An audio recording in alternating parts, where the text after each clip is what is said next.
Szervusztok, üdvözöllek benneteket a Haladó Podcastnek egy újabb adásában, ahol ismét egy olyan vendégem lesz, akit valóban sokan kértek, hogy beszélgessek vele. Ő fog következni, de hát tudjátok, előtte szolgálati közlemények következnek.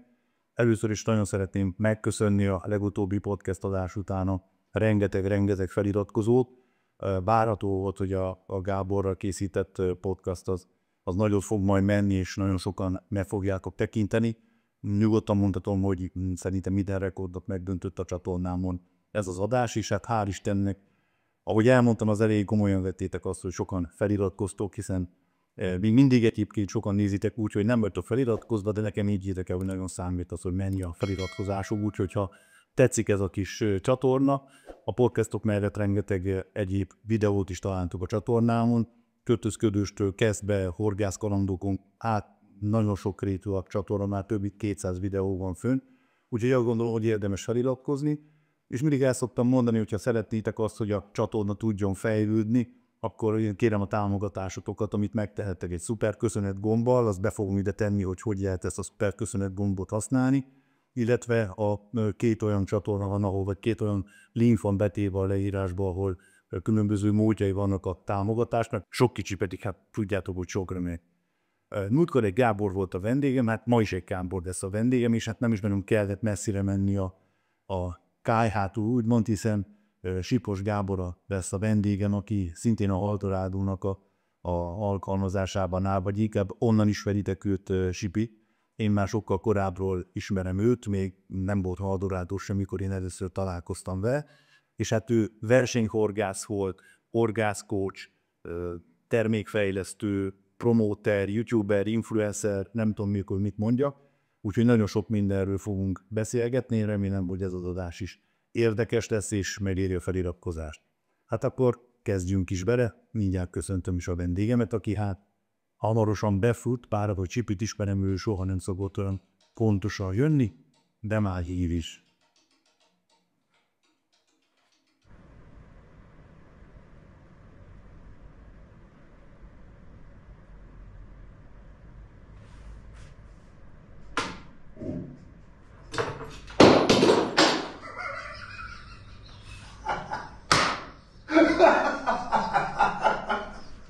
Megjöttem.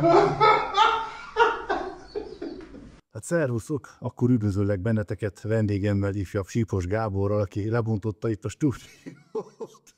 De veled ingyen kalandos szokott lenni mindig az élet. Szia Csabi, üdvözlöm a kedves nézőket. Azért ilyen könnyes szememmel könnyesen rögtem magam, itt szétesett a berendezés, és nem én vagyok a hibás. És értem. Nagyon szépen köszönöm, hogy elfogadtad a meghívásomat. Mi már ismerjük azért régebb óta egymást, a nézők szerintem leginkább a haldorádós munkásságodról ismernek, de mielőtt erről beszélgetnénk, egy kicsit helyezzünk már téged képbe, hogy ki is vagy te tulajdonképpen, hogyan kerültél kapcsolatba a horgászattal, mi volt neked a civil életben a munkád, mert ugye nem mindig a Haldorádónál dolgoztál, hanem volt neked egy nagyon izgalmas munkád is, szerintem mi azt is nyugodtan szóba hozhatjuk. Jó, rendben. Gondoltam, hogy ez egy ilyen mély interjú lesz, ismerlek téged, már jó ideje tudom, hogy szereted az ilyen dolgokat. Jó, persze, akkor kezdjük mindjárt az elejéről. Hát szerintem, mint minden második horgász Magyarországon, édesapám által kezdtem el pecázni, elég korán, olyan 3-4 évesen. Aztán maradt is ez a hobbi elég sokáig, és olyan tínédzserkorú lehettem, amikor elkezdtünk talán versenyezni, de hát az egy ilyen mellékvágány volt még akkor, ugyanis semmi közül nem volt a versenyhorgászathoz. Tehát akkor még nem úgy nézett ki, ez most mondok a 90-es évek vége, ez nem úgy nézett ki, mint most, hogy felkattintad a YouTube-ot, és akkor megnézel 128 versenybeszámot, és akkor tudod, hogy miről szól ez a dolog. Ez úgy nézett ki, hogy az horgász újságban voltak versenykiírások, édesapám azt mondta, hogy akkor erre menjünk el. Nem tudom, milyen megfontolásban, mert soha életében nem járt ilyennel. És a tihanyi belső tavon voltak, mert akkor ilyen nagyszerű szponzorát, vagy szövetség által rendezett versenyek. Azt hiszem, hogy ez, mondhatok márkanevet. Persze, nyugodtan. A Seastar kupa volt, azt hiszem, vagy Balcer kupa. Hát mind a kettő volt ott, igen. Ez egy tavaszi volt, és az úgy nézett, hogy mentünk reggel az öreggel, meg az egyik cimborájával, egy Lada Nivába volt benne az összes cuccunk, hát gondoltad menni mindenféleből Lada Niva csomagtartójába. És akkor érkeztünk oda a vízpartra, és azt láttuk, hogy mindenki ilyen mikrobuszokba keverik a nagy dézsű etetőanyagot, meg mindent, és így álltunk ott, hogy mit keresünk mi itt?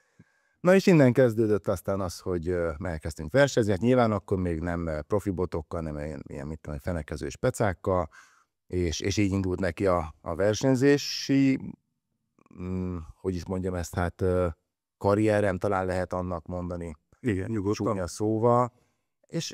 És onnantól kezdve pedig a történetet szerintem már, akik most elkattintottak, lehet, hogy ismerik is. Úgyhogy szerintem most térjünk rá akkor arra, hogy honnan jöttem, tehát hogy mi az én eredeti foglalkozásom. Én eredetileg a Gundelba végeztem, hogy ez elég híres vendéglátóipari szakközépiskola és technikum itt Budapesten, és én vendéglátós akartam lenni. Egészen pontosan azért, mert ez egy akkoriban úgymond megbecsült szakma volt, hát mára nyilván ez már nem erről szól, már sajnos ilyen nincsen, de akkoriban úgy jó ötletnek tűnt, biztos megélhetést várhatott, aki ebbe belevágott. Hát mire én kiálltam, ez már sajnos nem így volt, de nagyon élveztem az ottani éveket, és ugye elkezdtem akkor dolgozni. Először Madárszínházba dolgoztam, egy rokonom, unokatestvérem által, aki ott... Színházbüfébe? Igen, a nézőtéri büfében, de csodálatos élmény volt, tehát fantasztikus, minden darabot megnéztem 62-szer, nagyon élveztem, ugye? Ez akkoriban egy kuriózum volt ilyen helyen dolgozni, főleg 17 évesen gondolhatod, hogy azért mekkora dolog volt ez, hogy egyáltalán van munka, azt tök jó megfizetik, és olyan érdekes dolgokat láthattam, meg érdekes embereket találkozhattam. És amikor ez megszűnt, akkor kezdtem el keresgélni. Ugye közben voltak ilyen vadhajtások, hogy én majd főiskolát elvégzem. Azt hiszem másfél vagy 2 évig gyűrtük egymást, de... Vendéglátóipari főiskolát? Igen, de valahogy nem jött át nekem. Túl sokat kellett tanulni, és túl kevés idő maradt a pecára, meg minden másra, úgyhogy azt úgy átugrottam, és akkor jött egy olyan lehetőség, hogy elmehettem a Honvédelmi Minisztériumnak a protokoll szállodájába dolgozni, mint protokoll felszolgáló, és hát azt gondolom, hogy ennek a munkának, ennek a vendéglátásnak, a felszolgálásnak egy nagyon magas szintjét tudtuk ott űzni. Az még egy más korszak volt, akkor még ennek a protokollnak azért sokkal súlyosabb volt. Volt protokoll. Igen, nagyon komoly volt akkor még, tehát voltak feltételnek, hogy oda bekerülhessen valaki.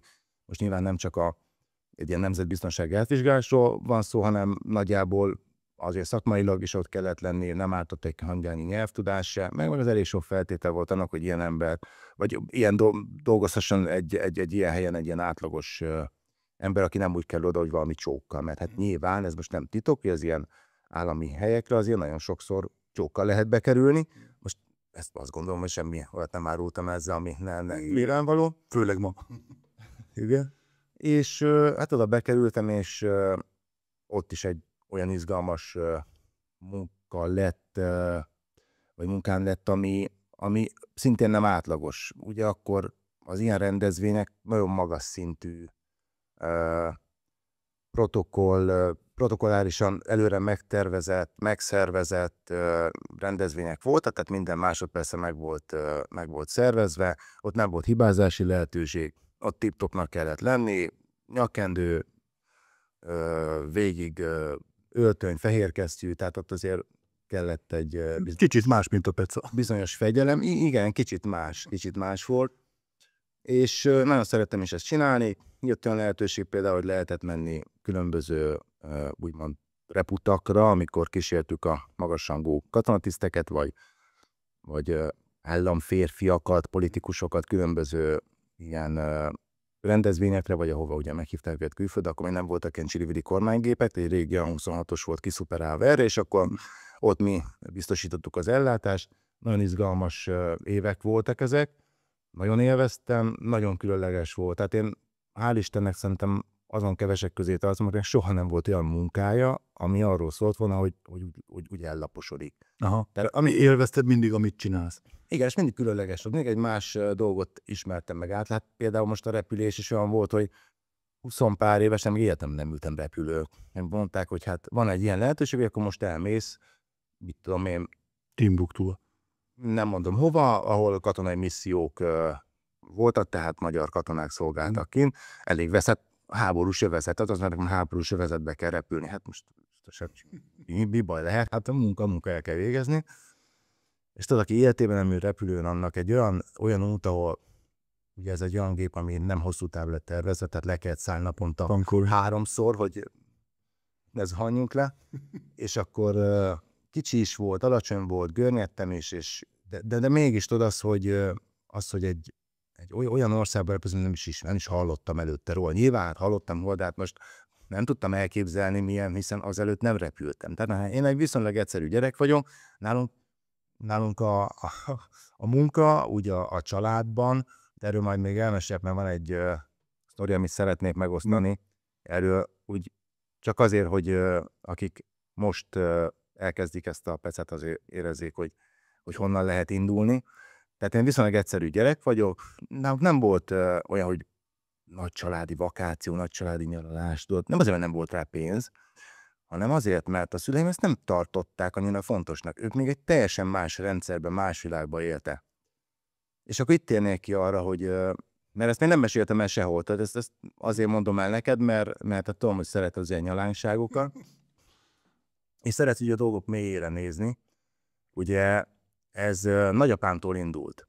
Ugye ő szolgált a második világháborúban, mint azért elég sokan abban az időben.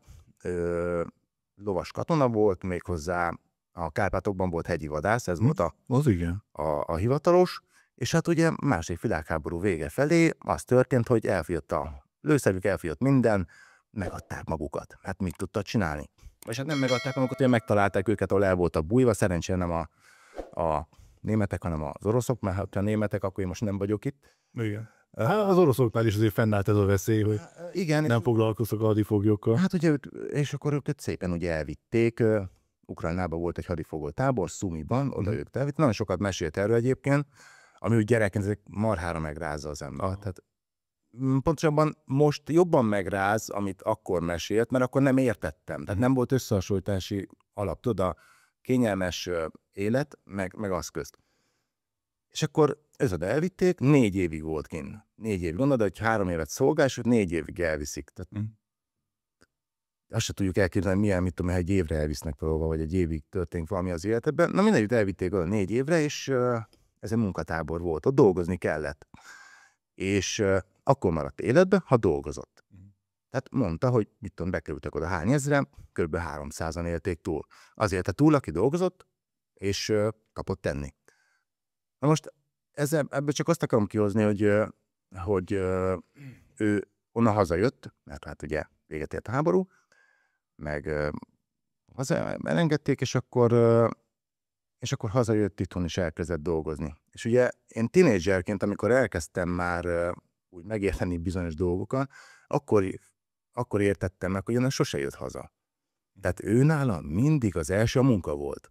És ezt így most már felnőttként, akinek családja van, egyszerűen annyira durva megérteni, hogy tudod, hogy te miért dolgozol, Csabi? Te azért dolgozol, hogy boldog legyél, nem? Hogy amiért kapsz a munkádért pénzt, azt a családodra költsd, arra költsd, amit szeretsz csinálni. Náluk nem ilyen volt. A túlélésért kellett. Igen, és hiába volt már később úgymond jólét, mert volt pénzük. Ezt nem tudták levetközni. És ezt olyan szinten átadta például édesapáméknak, hogy náluk is a munka, az csak arra volt jó, hogy még több munkád legyen. És ha dolgozol, akkor még több munkád lesz, tudsz dolgozni, tehát dolgozhatsz, és akkor életben maradsz. Annyira erősen átjött ez, és egész fiatalságomat ugye ez átjárt. Nagyon sokat dolgoztam gyerekként, nem azért, mert apám ütött, vágott, hát ismered az öreget, az jámbor lélek, hanem azért, mert nekem ez volt a normális, hogy dolgozni kell. Azt mondta, hogy a csirkéket ki kell ganézni, akkor én kiganéztam a csirkét. Mai napig hazajárok csirkét ganézni, ha éppen az van, hogy meg kell csinálni. Nem szégyellem egyébként, tehát a munka az sose szégyellem. Na és itt szerettem volna rátérni arra, hogy gondolod, hogy mekkora lépés volt az életem, amikor eljöttem otthonról máshova dolgozni, és mást láttam.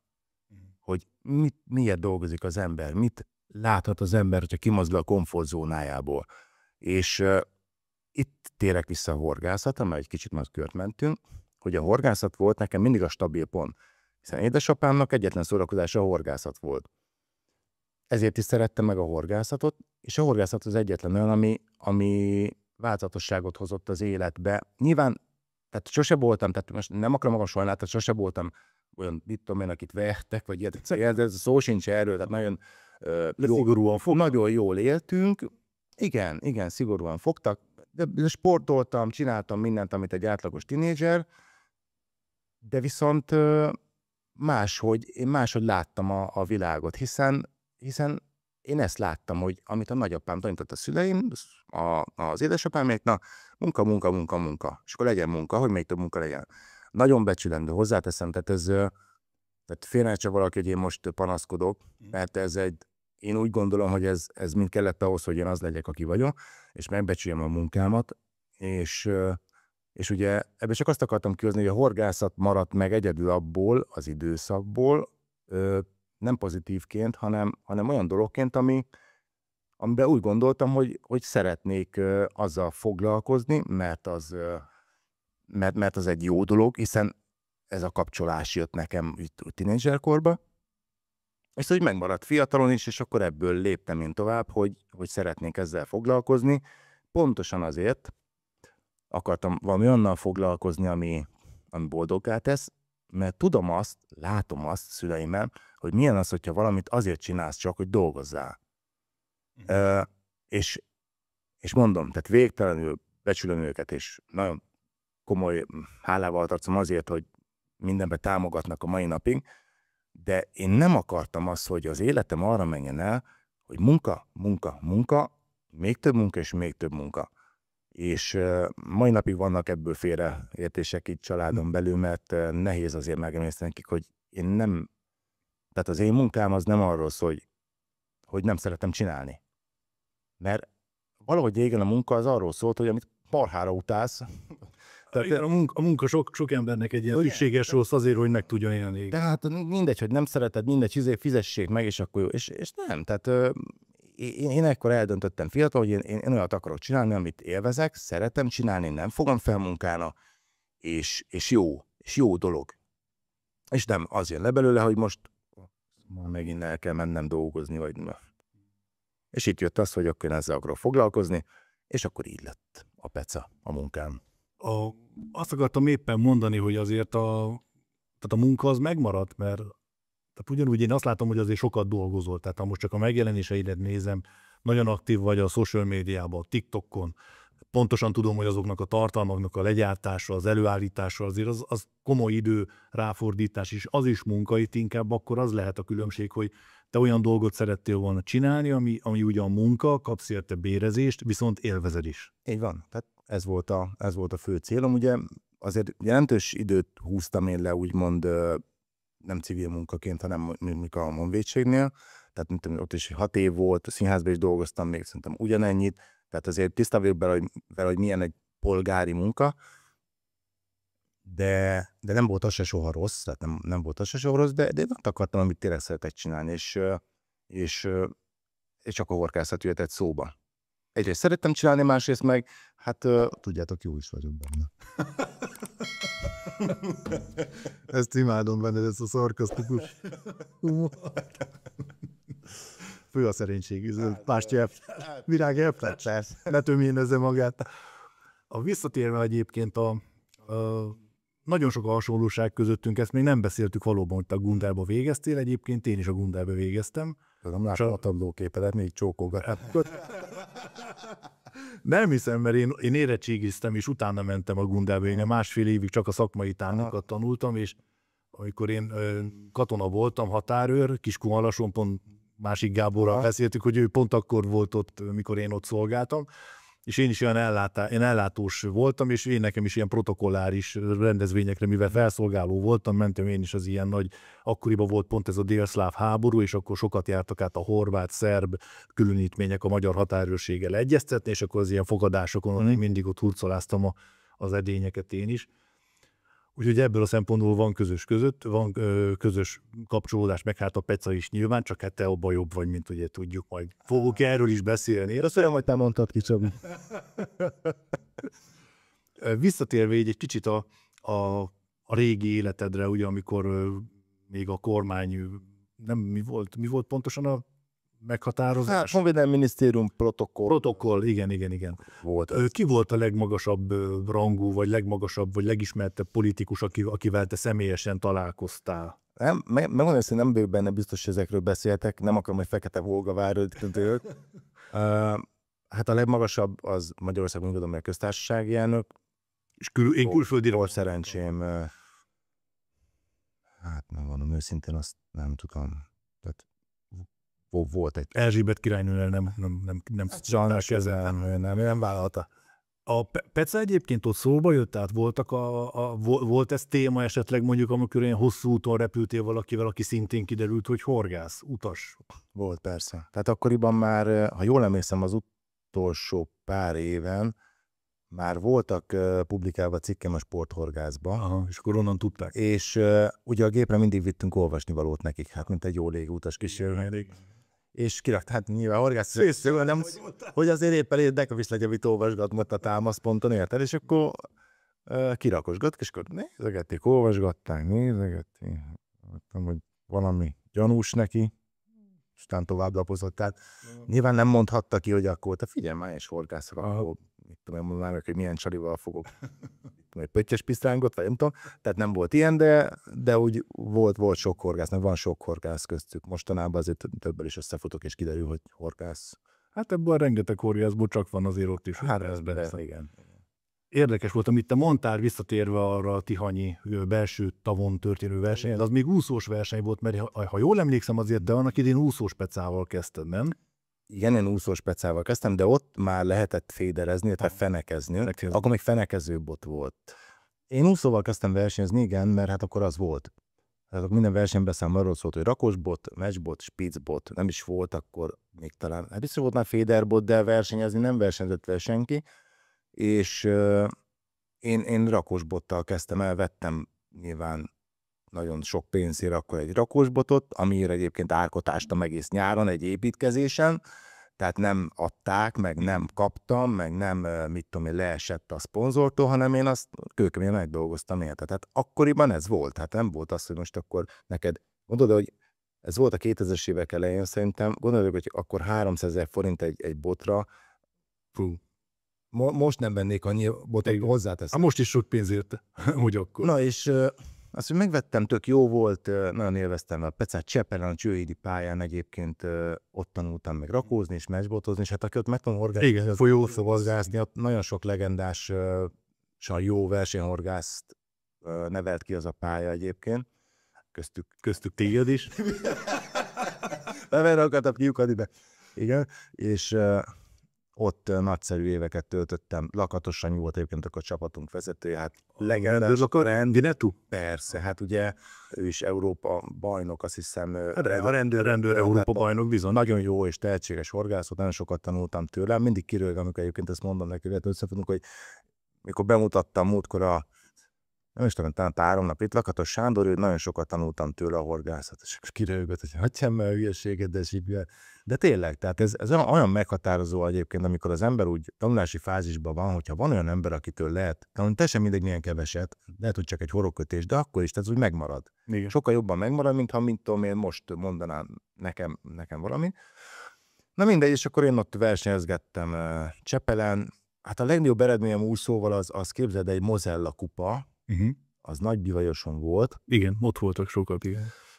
Oda elmentem, azt sem tudom, hogy miért mentem oda el, tehát azt sem tudom, mit kell csinálni. Elmentem oda, és ezzel rakosbottal kezdtem pecázni, amit ott vásároltam a Bakcsomópontnál mi van, Novotel, ott volt a kiállításuk. Ugye, igen, a Shimano kiállítás volt ott. Hát nem. A Novotel mögött a kongresszusi központban, a Shimano kiállítások volt. És akkor én ott elkezdtem azzal pecázni, és képzeld el, első forduló, kihúzzuk a helyeket, jobbra Hamar Ferenc, balra Hamar Péter, nézd. Pont jön az újságokból, ezek óriási, tehát legendák voltak ekkor, tehát nem volt ennyi horgászceleb, mint most, hát most Dunát lehet elkezdeni velük, most teljesen mindegy, hogy volt, csak nem volt ilyen lehetőség magukat megmutatni. Ott azért úgy nézegettem, azért úgy kemény lesz, már csak be tudom tolni a botot, érted? Betoltam a botot, horgászgattam, nagy nádas volt jobbra-balra, nem láttam semmit, és akkor jönnek a mérlegelők, vízköz fogtam kárászokat. Tehát ilyen Milo speciál kárpejtettő anyag, tudod, ami akkor úgy menő volt, és a horgászóságban láttam, hogy hát ezzel horgáztak, meg akkor még a Dömegából, mivel ott a VHS kazettákon mit csinálom, ott megpróbáltam én is azt csinálni. Hát természetesen akkor jobban ment, és csináltam szektor 1-est első fordulóba. Akkor meg úgy voltak a versenyek, hogy reggel 3 óra, délután 3 óra. Nem értettem, hogy történhetett az a baleset. Na minden, és visszaültünk délután. Délutáni forduló, tök jó ment, kezdődik a peca, vízköz fogtam a kárászt, beválok a rakósbottal, 3 felé tört a kezembe. De azért 3 felé, mert eltört középen, és hogy levágódott a nyele, az is eltört. És akkor ott álltam, és akkor átszólt a szomszédba, aztán Matali Jani mellett ültem. Hé, mi volt ez? Hát, mondom, hát Jani, hát nagy a baj. Pater ott ült mögöttem, mondom, mi legyen? Hát még van versenyből 2,5 óra. Nem tudom, csak hogy összedugdostuk a tagokat. Összefűztétek előre. Összeszóltuk, elkezdtem tovább. Horgász csináltam egy szektor 3-ast így is. Én nem tudom, mi lehetett abban, akkor elvitt bedobtam, egy hal volt ott. És akkor ott 3. lettem összesítésbe. Tehát ez volt ennél eredményem. Utána, és ugye most visszacsatolok is a mostani munkára, amikor panaszkodnak az emberek, hogy miért nem lehet ez a bothas pizzet kapni, akkor csak úgy elmondom, hogy én erre a 300-es botra visszavittem ott, ahol vásároltam, ott lesz. Nem foglalkoztak. Tettek rá magasról. Igen, akkori szponzorom, hát adott, mit tudom én, pár katmetetőnket egy évben. Ő kezdett el intézkedni az ügyben. Több mint egy évet vártam a bottagokra, mire megküldték Franciaországból, ez egy Senzas bot volt, egy 300-es botra. Tehát most, amikor megveszi valaki a 13.500 fontos féderbotot, és eltörje a spiccet, és nincs spicc 3 napig, és már írogatja nekem a Facebook üzeneteket, hogy maguk engem átvertek, akkor mindig ez, hogy hát mérlegeljünk egy kicsit. Más világ volt, igen. Teljesen más világ volt, és akkor ezt csinálgattam még ezt az úszózást egyébként, mert nagyon szerettem. Tényleg nagyon szerettem úszózni. Tehát én nézegettem a te videóidat is, mert még hitelesen mutatod be az úszózást, meg úgy hogy te kedvet támad az embernek betolni a rakosbotot. Faterét még szoktam egyébként tolingászni. De aztán jöttek a féderbotos versenyek, először fenekezős verseny, bocsánat, mint például ez a Szilsztár kupa meg ilyenek, ahol már voltak eredmények, hát nyilván ott még mindenki kiröhögött minket. Tehát amikor mi oda mentünk a citromsárga Sportex botokkal, és akkor Fatarom elkezdett 60-70-80 méterre bedobálni vele rövid előket, már akkor metodozott. Igen, csak nem tudtuk. Nem tudta, hogy ez metód, de ő kiadta neki egy rövid előke, ponty. És akkor ez a tök eredményeket ért ott el, és nekirőttek. Hey, csobbantósok, mit? Ezeket mentük hát én vittem a Faternek a cuccait, ő vitte a botokat, én meg ekkora merítő. Hát nem volt ilyen profi versenycuccunk, hát azt tudtuk mi ez. És akkor csak ott szólították a Sipos Gábor, tudom én, parti 3. helyezett, vagy mit tudom, és akkor öreg ott nagy beilletődve ment átvenni, hiszen ez fura volt, hogy ilyen mezőnyben meccsbot, rakósbot, spíz, 10 méteres spízbotokat, Trokán Péter, Revicki Gábor, és néztük, hogy hova kerültünk. És akkor utána ezzel szépen felváltott a féderbot, berezgőspic, és akkor ugyanezt csinálta vele Pater is, meg én is, csak immár féderbottal. És akkor ebben az időben kezdte el Gábor csinálni, illetve hát a sikeres sporthorgász Haldorádó együtt ezeket a féderkupákat Maconkán, és akkor oda elmentünk, véletlen megnyertük egy párszor, és akkor úgy megtetszett. És akkor az úszózás alá maradt, mert azért írás költségeket emésztett föl már akkor a versenyhorgászat. Tehát nem is tudom, hogy hát az nyilván munkámból finanszíroztam, de hát ha újra kezdhetném, azért elgondolkodnék, tehát hogy bedobálom egy házárát a vízbe. És akkor ez alább és maradt a féderezés. És ott ilyen élményversenyeken tök jó érzéseket értünk el. Hát úgy néznek ki ezek a versenyek akkoriban, hogy ugye ezeket megcsináltam magamnak, olyan emberekkel, akik a féderezés hőskorában már legendások voltak, mint Sisa Józsi, Kis Peti, de még mondhatnék nagyon sok nevet, akik már akkor féderbottal kergették alkat, és ugye én csináltam ezeket a versenyeket, nekem akkor az volt ebbe a haszon, hogy ingyen versenyeztem. Tehát kvázi versenyeket csináltam azért, hogy én azon edződhessek, és ezekkel az emberekkel versenyezhessek. És ugye akkoriban ez úgy nézett ki, hogy befizettük, mit tudom, a X összeget, és akkor mindig kiszámolt a kockás papíron, hogy akkor ennyi maradt belőle, mennyivel jött a mérlegelési díj, pályadíj, blablabla, és akkor maradt annyi, hogy az szétosztásra került, vagy valami ajándékot vettünk, de inkább a pénz ment szét. De nem voltak ezek nagy összegek, mert senki nem azért ment, de úgy mégis, ha nyert valaki, akkor úgy szemmel látható összegecskét kapott. Tehát nem volt... Pluszba ment haza, az a lényeg. Igen, nem volt az elképzelhető, hogy befizetek X összeget, és akkor ha megnyerem a szektort, akkor X-10-zel megyek haza, mert sokba kerül a versenyszervezés, és kapok egy ekkora kupát, nem, tehát ez nem erről szólt. És akkor ezek úgy ilyen underground szervezések voltak, tehát Facebook csoport, már akkor volt Facebook, azt hiszem, talán, vagy nem tudom, mert mindegy ilyen zárt közösség volt, ez tök jó, elversenyezgettünk. És ezek hol voltak ez a versenyek jellemzően? Jellemzően olyan vizeken, amiken most szeretünk versenni, a sok hal van. Moby Dick volt akkor erre nagyon jó. Préri. Volt már Raptó. Préri nem szerettem versenyt, de nekem az nem... Raptó, igen. Raptó volt, Adácson voltunk például. Nem tudom. Hát ezek ma is. A Moby nagyon sok verseny volt, akkor az volt talán a legjobb. Még a hegedűt ideje. Mély, persze, viszont nehéz ember volt, de egyébként nagyon, nagyon jól ki lehetett fönni, és jó házigazda volt, úgymond, hogyha éppen nem volt rossz nap, és akart minket belülni a lízbe, megöljük a halait.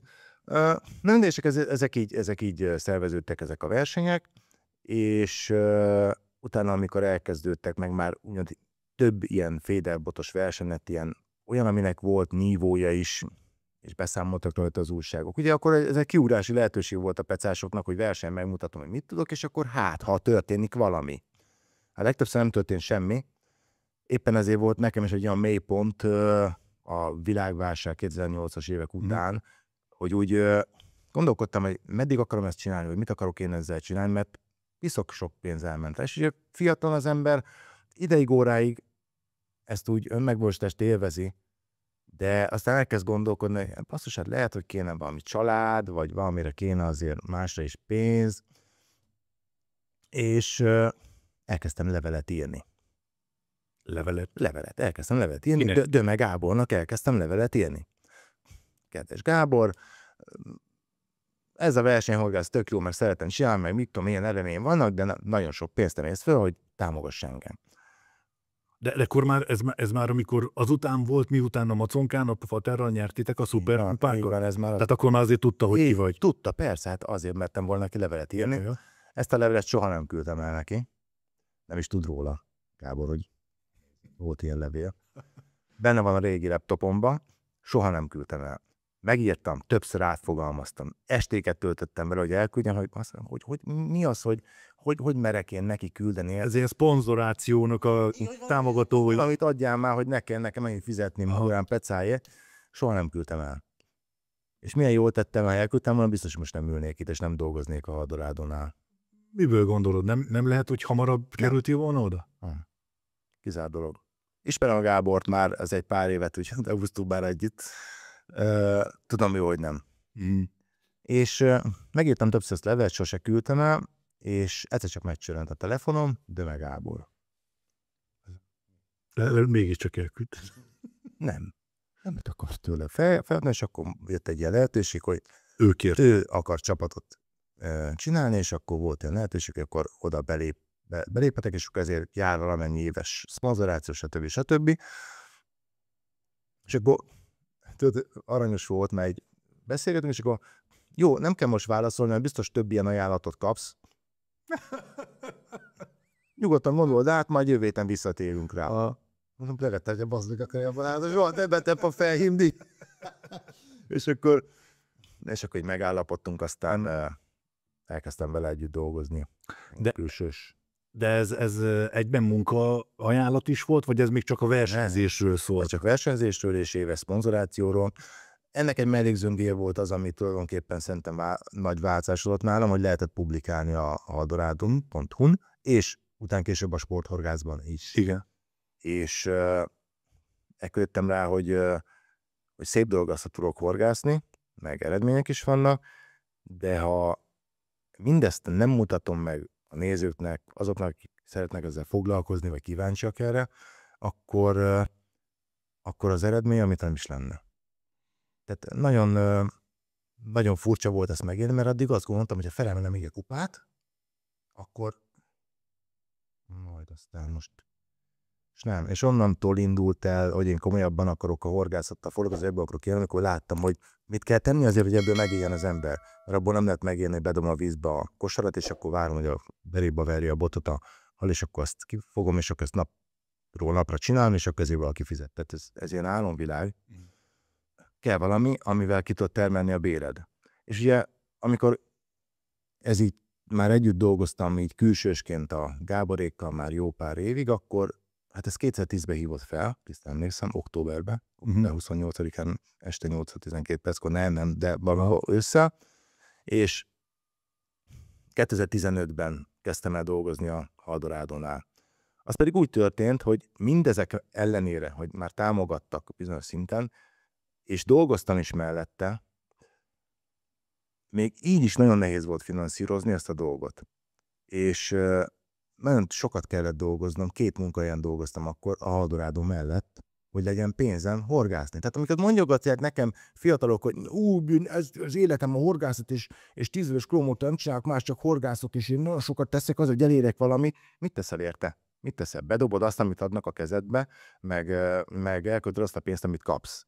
Tehát teljesen más világ volt akkor. Én 2 munkahelyen dolgoztam, erre délelőtt voltam a Honvédségnél, vagy délután volt a beosztás, este meg még egy színházbüfében dolgoztam, az Örkény István színházban egyébként. Dolgoztam mellette, mint hát ugye nézőtéri büfének volna a vezetője, és hogyha még volt, akkor elmentem rendezvényekre dolgozni. Hát sameszként hordani a cuccokat.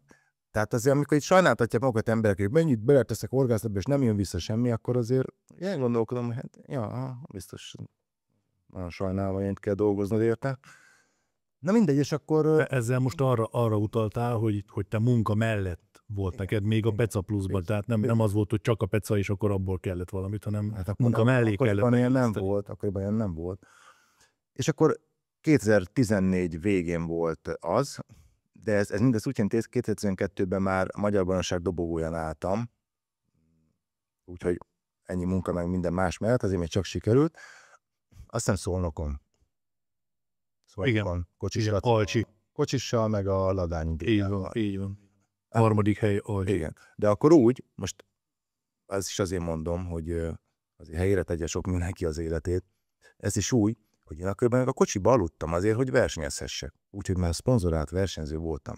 Jó, nem csak anyagi dolgok miatt, de tudtam azt, hogy mennyi bekerül egy jó szállást, és megoldottam a vízparton, volt már Sanyi barátommal, mi elkempingeztünk ott a parton. És én most mindenki röhög, tehát van olyan horgász, aki ugyanígy kezdte Sanyival, meg velem parton aludtunk. Nem mondom ki a nevét direkt. Most egy jó menő horgászboltnak a vezetője, hozzáteszem. Káló Kornél, mondjuk. Igen. Őre gondolsz. Mindenki röhögött rajta. Mindenki röhögött rajta. Igen, Szegeden, mikor ott volt. Arra nincs pénze, hogy szállás, arra nincs pénze, hogy egyen de mit megtett érte, hogy ő horgászhasson? Igen, az áldozathozatal volt. És egy gatyája van, amiben horgászik, és akkor röhögtek rajta, tudod? Tehát annyira szánalmas volt ez. És tudom, hogy engem is kiröhögtek, de most már nem röhögnek ki. Akkor kiröhögtek, nyilván, mert parton az egy csóró gyerek, hozé.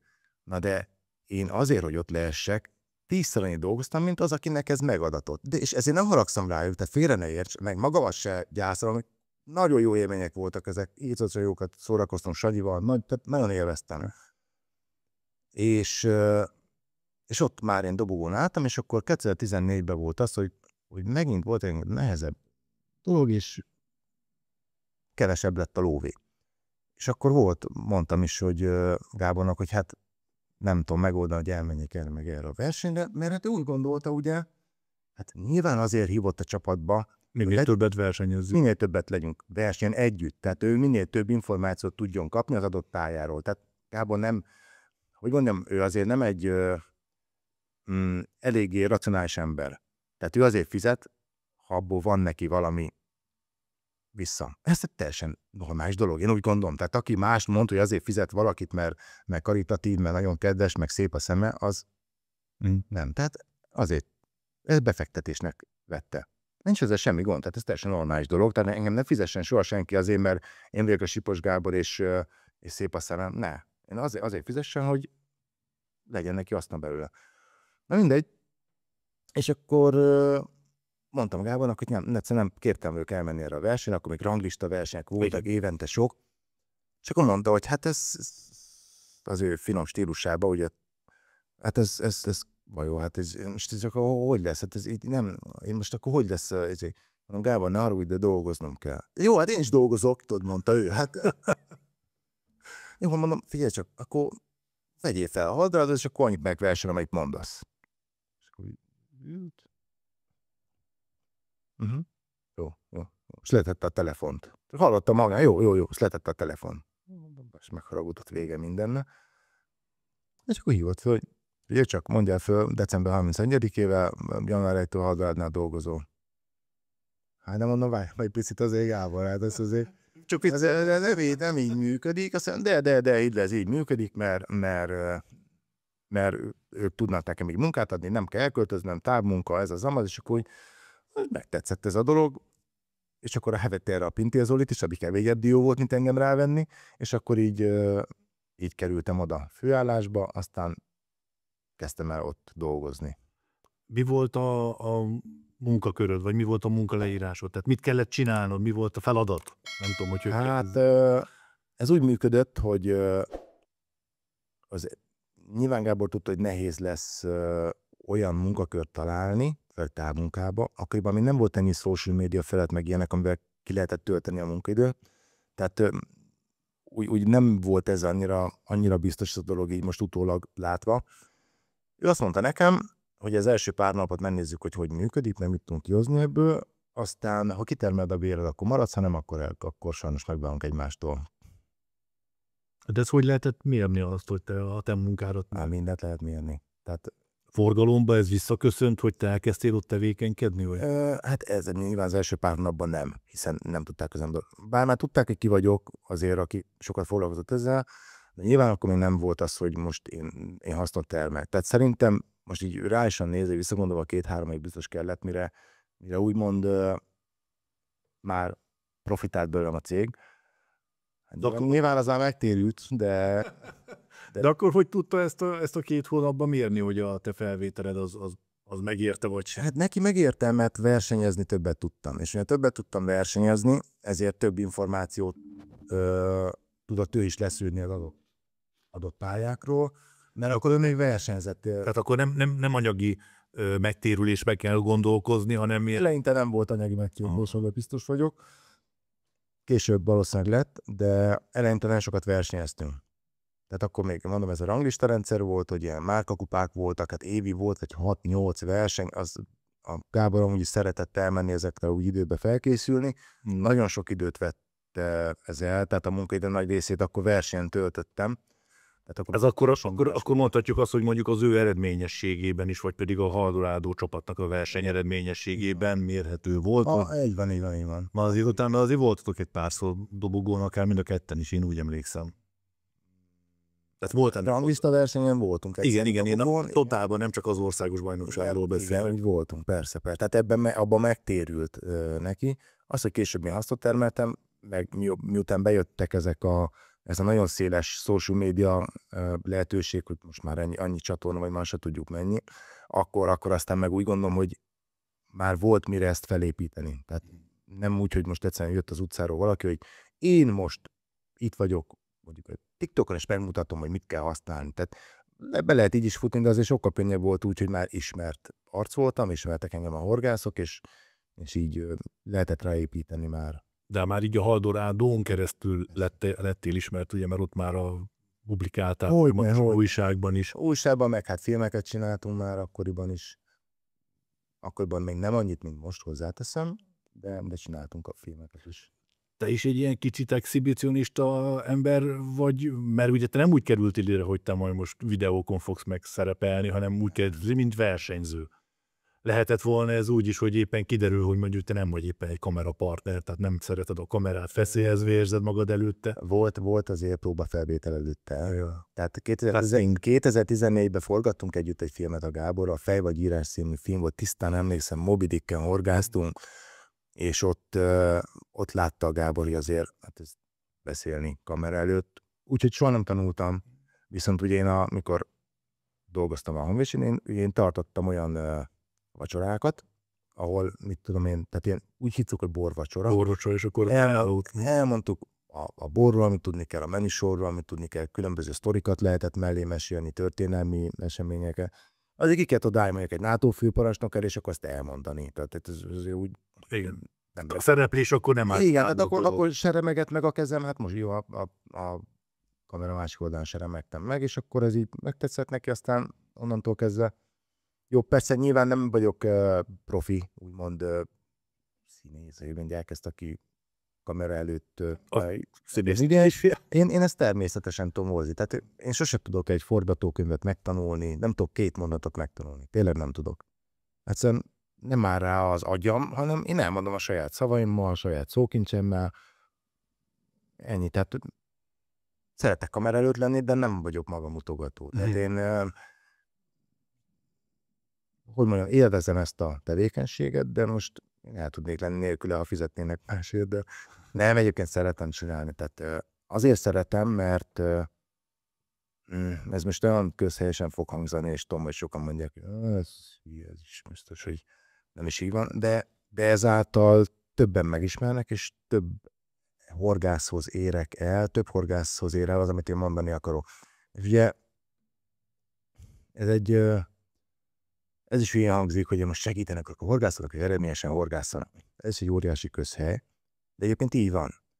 És ugye, amikor fárasztanak ilyen baromságokkal mindig 128 üzenet, meg minden, hogy ez is egy hülye reklámfilm, és ez csak azért van, hogy eladjátok azt a sok szart. És tudod, nem tudom, hogy akik ilyet kommentelnek, mit várnak. Tehát van, aki finanszírozza ezt a filmfelvételt, ami nem olcsó. Megvágni a filmet, leadni a filmet, arra sok munka van vele. És akkor mindig írom rá, hogy de hát ezek ilyen oktató videók is, amiből megtanulod használni a termékeket. De akkor is ezt a sok szart be akarjátok adni nekem. Tehát bemész egy horgászboltba, ránézel a polcokra, annak a termék palettának a feléről fogalmas is, hogy micsoda. Még neked se, aki jártas vagy ebbe a horgászatba. Mondod, de bemegy egy átlag pecás, aki évente elmegy 10-szer vízpartra. Ránézel, nem tudod mi az. A miénket, a mi termékeinket tudják, hogy mi az, és tudják, hogy kell használni. És tudják azt, hogy ha ezt bedobják, akkor lehet, hogy fognak, tudják, hogy kell bedobni, mit kell vele csinálni, blablabla. Tehát, érted? És sokan ezt sérelmezik, hogy hát ez nem jó. És mert ez reklám. Az, hogy reklám, hiszen ebből érünk, ebből van finanszírozva az egész. Ha nem lenne, akkor én nem állnék ott, és nem mondanám el. Azt, hogy hogyan lehet ezt eredményesen használni. Ugye, mint mondtam, én nem abban nőttem fel, hogy én horgászogatok, és akkor azért kapok pénzt. Hát elég keményen dolgoztam érte, és tudom, hogy mennyire rossz az, amikor az ember az idejét rászánja valamire, azt a keveset, ami van, és nem fog semmit, vagy nem eredményes, vagy nincs pozitív visszacsatolása, nincs egy élménye. Mert egyébként azért csinálja mindenki, hogy élmény legyen. Tehát ez egy rekreatív tevékenység, nevezhetjük sportnak, ez nem sport, ez egy játék. A horgászat egy játék, és aki horgászik, az azért horgászik, te is azért horgászol, én is azért horgászom, meg a Döme Gábor is azért horgászik, mert gyerekek vagyunk.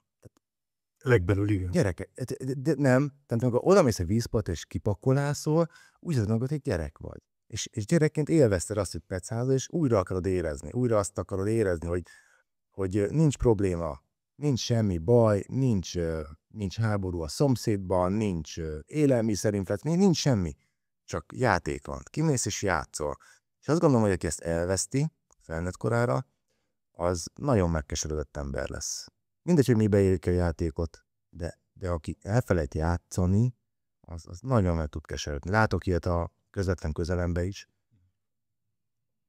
Elveszti. És csak a munka, a napi problémák, és nincs játék. Én elmegyek, még most is, 15 éve járunk, kedd este 19 órakor focizni. 15 éve. És tudod, oda megy felnőtt embere, az egyik filmrendező, a másik katonatiszt, a harmadik, mit tudom én, tanár, pedagógus. Oda megyünk, bedobjuk így a labdát, mint a gyerekek. És ez annyira jó. Én ezért akarom a kislának is mindig azt mondom, hogy kisem, teljesen mindegy, hogy mit csinálsz, teljesen mindegy, hogy mit tanulsz, Én azt szeretném, hogy te ne dolgozzál életben, hanem játsszál. Ha most futballistaként fogsz játszani, futballistaként játsszál. Ha zenészként fogsz játszani, akkor játsszál zenészként. De ott már a megfogalmazás is más. Mint hogy bemegyek dolgozni, vagy én megyek játszani.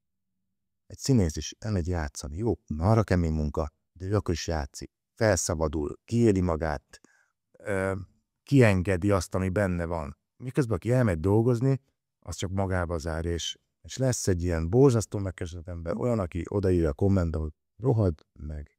Csak azért, mert te játszol. Mert megteheted azt, hogy játszol, ő nem teheti meg. Mert nem is akarja, mert bezárkózik, így magára húz mindent, bezárkózik, és akkor szörnyű lesz, lát egyébként.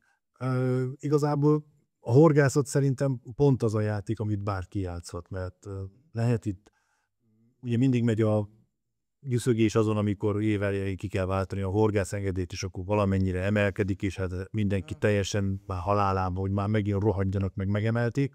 Holott egyébként nem a horgászat engedélynek az ára drága, ha belenézünk, hanem abban, amit esetleg ki mit fordít rá. És ugye Gábor mondta az előző podcastben, hogy ő is rájött arra idővel, hogy ez egy hobbi, és hogy a hobbiára az ember az annyi pénzt költ el, amennyit csak akar. És nem az a lényeg, hogy mennyie van, hanem amennyit akar. Ha most valaki erre nem akar sokat költeni, egy alapfelszereléssel is nyugodtan el lehet már játszani, tényleg egy egyszerű kis picbottal, hokedlivel, ugye mi is úgy kezdtük szerintem annak idején, és marhára élveztük valóban ezt a játékot, és aki meg bele bonyolódik, az utána már vásárolhat magának a csillagos ég a határ, hogy milyen felszerelést. Persze, ez így van. Jó, nem olcsó egyébként a horgászat. Akkor elkezdeni se olcsó, maga a tevékenység se olcsó, oda kell menni, üzemanyagköltség, blablabla, tehát mind azért nem egy olcsó hobbi már szerintem a peca. Ha nincs a közeledben közvetlenül víz, akkor igen, mert hozni kell. Igen, de nem is mondanám a drágák közé, mert például mi a hobbi? Tehát van, aki elmegy és vesz magának a cipőboltba 80 000 egy cipőt. Mert nem sajnálja, mert akkor az kimegy benne az utcán, és akkor ez szép, ez pacek. Vagy vesz magának egy olyan kocsit, amivel tud villonzélyet. Tehát most aztán én megmutatom, hogy én aztán ki vagyok. Tehát mindennek azért megvan az ára. Az, hogy most a horgászat valaki azért csinál, meg pihenni akar, és szeretne kicsit kint tenni a szabadba, és ott átélni azt, hogy gyerekként, vagy játszani egy kicsit kiélni magát, az úgy gondolom, hogy erre bárki tudna pénzt félretenni, ha nem költeni olyan dolgokra, ami sokkal felszínesebb. Mert valljuk meg őszintén, azért az átlagembernek 99%-a rendkívül felszínes. És gondolok itt arra, hogy többet akarsz mutatni, mint aki vagy. Gondolok itt arra, hogy a Facebook profilodon mindenki nagyon boldog, mindenki szép, mindenki jó, főleg jó, hát az, és mindenki tökéletes. És amíg ez a felszínesség, ez meg nem érik az emberbe, hogy ez baromság, addig bizony a horgászat drága lesz, mert ott nem tudod azt mutatni, hogy te vagy valaki, mert a vízparton mindenki egyforma. Ezt Magyar Szilárd mondta nekem, most a megítése teljesen mindegy Sziszinek, hogy ki mit mond róla, amikor először voltam világbajnokságon, azt mondta, hogy Sipikém, az a csodálatos ebbe a horgászatban, hogy különböző emberek, különböző helyekről, különböző foglalkozás mellett, különböző család mellett idejönnek, és egy célért ülnek le a vízpartra, azért, hogy halat fogjanak. Ugyanazt csinálják. Tehát, és akkor úgy, és itt elszáll az, hogy most én egy top menedzser vagyok, vagy egy kukta. Tehát nincs különbség. Nyilván felszerelésben lehet, hogy akkor sok pénze van, de ez a vízparton nem számít szerintem. A Fábián Árpi, aki szintén volt itt vendégem, ő mesélte, hogy ő kikerült Angliába, mint vajdasági magyar gyerek, és ott kezdett el így versenyezgetni, és összeaverkodott kinn a vízparton versenyeken horgászokkal, és egy ilyen versenyen pályán elmentek ott a klubházba, úgymond, ami ilyen nagyon ilyen csillivilli, tehát azt mondta, hogy kényelmetlenül érezte magát, amikor gumicsizmába be kellett menni, és hát kiderült, hogy akikkel ő oda ment, azok mind milliárdosok, ilyen grófok, meg bárók, meg a 1000 évre visszamenőleg ilyen angoli nemesi sarjak voltak, és hát marhára nem látszott rajtuk, és én is egyébként tényleg ezt szeretem a horgászatban, hogy hogy megismerkeztem már én is szállodaigazgatótól kezdve, orvosonkon keresztül, színészeken át, tényleg nagyon vegyes a merítés, a legegyszerűbb melósig bezárólag, aki mondjuk egy burkoló, és tehát a horgászatban tényleg ez a szép, hogy összehozza az embereket.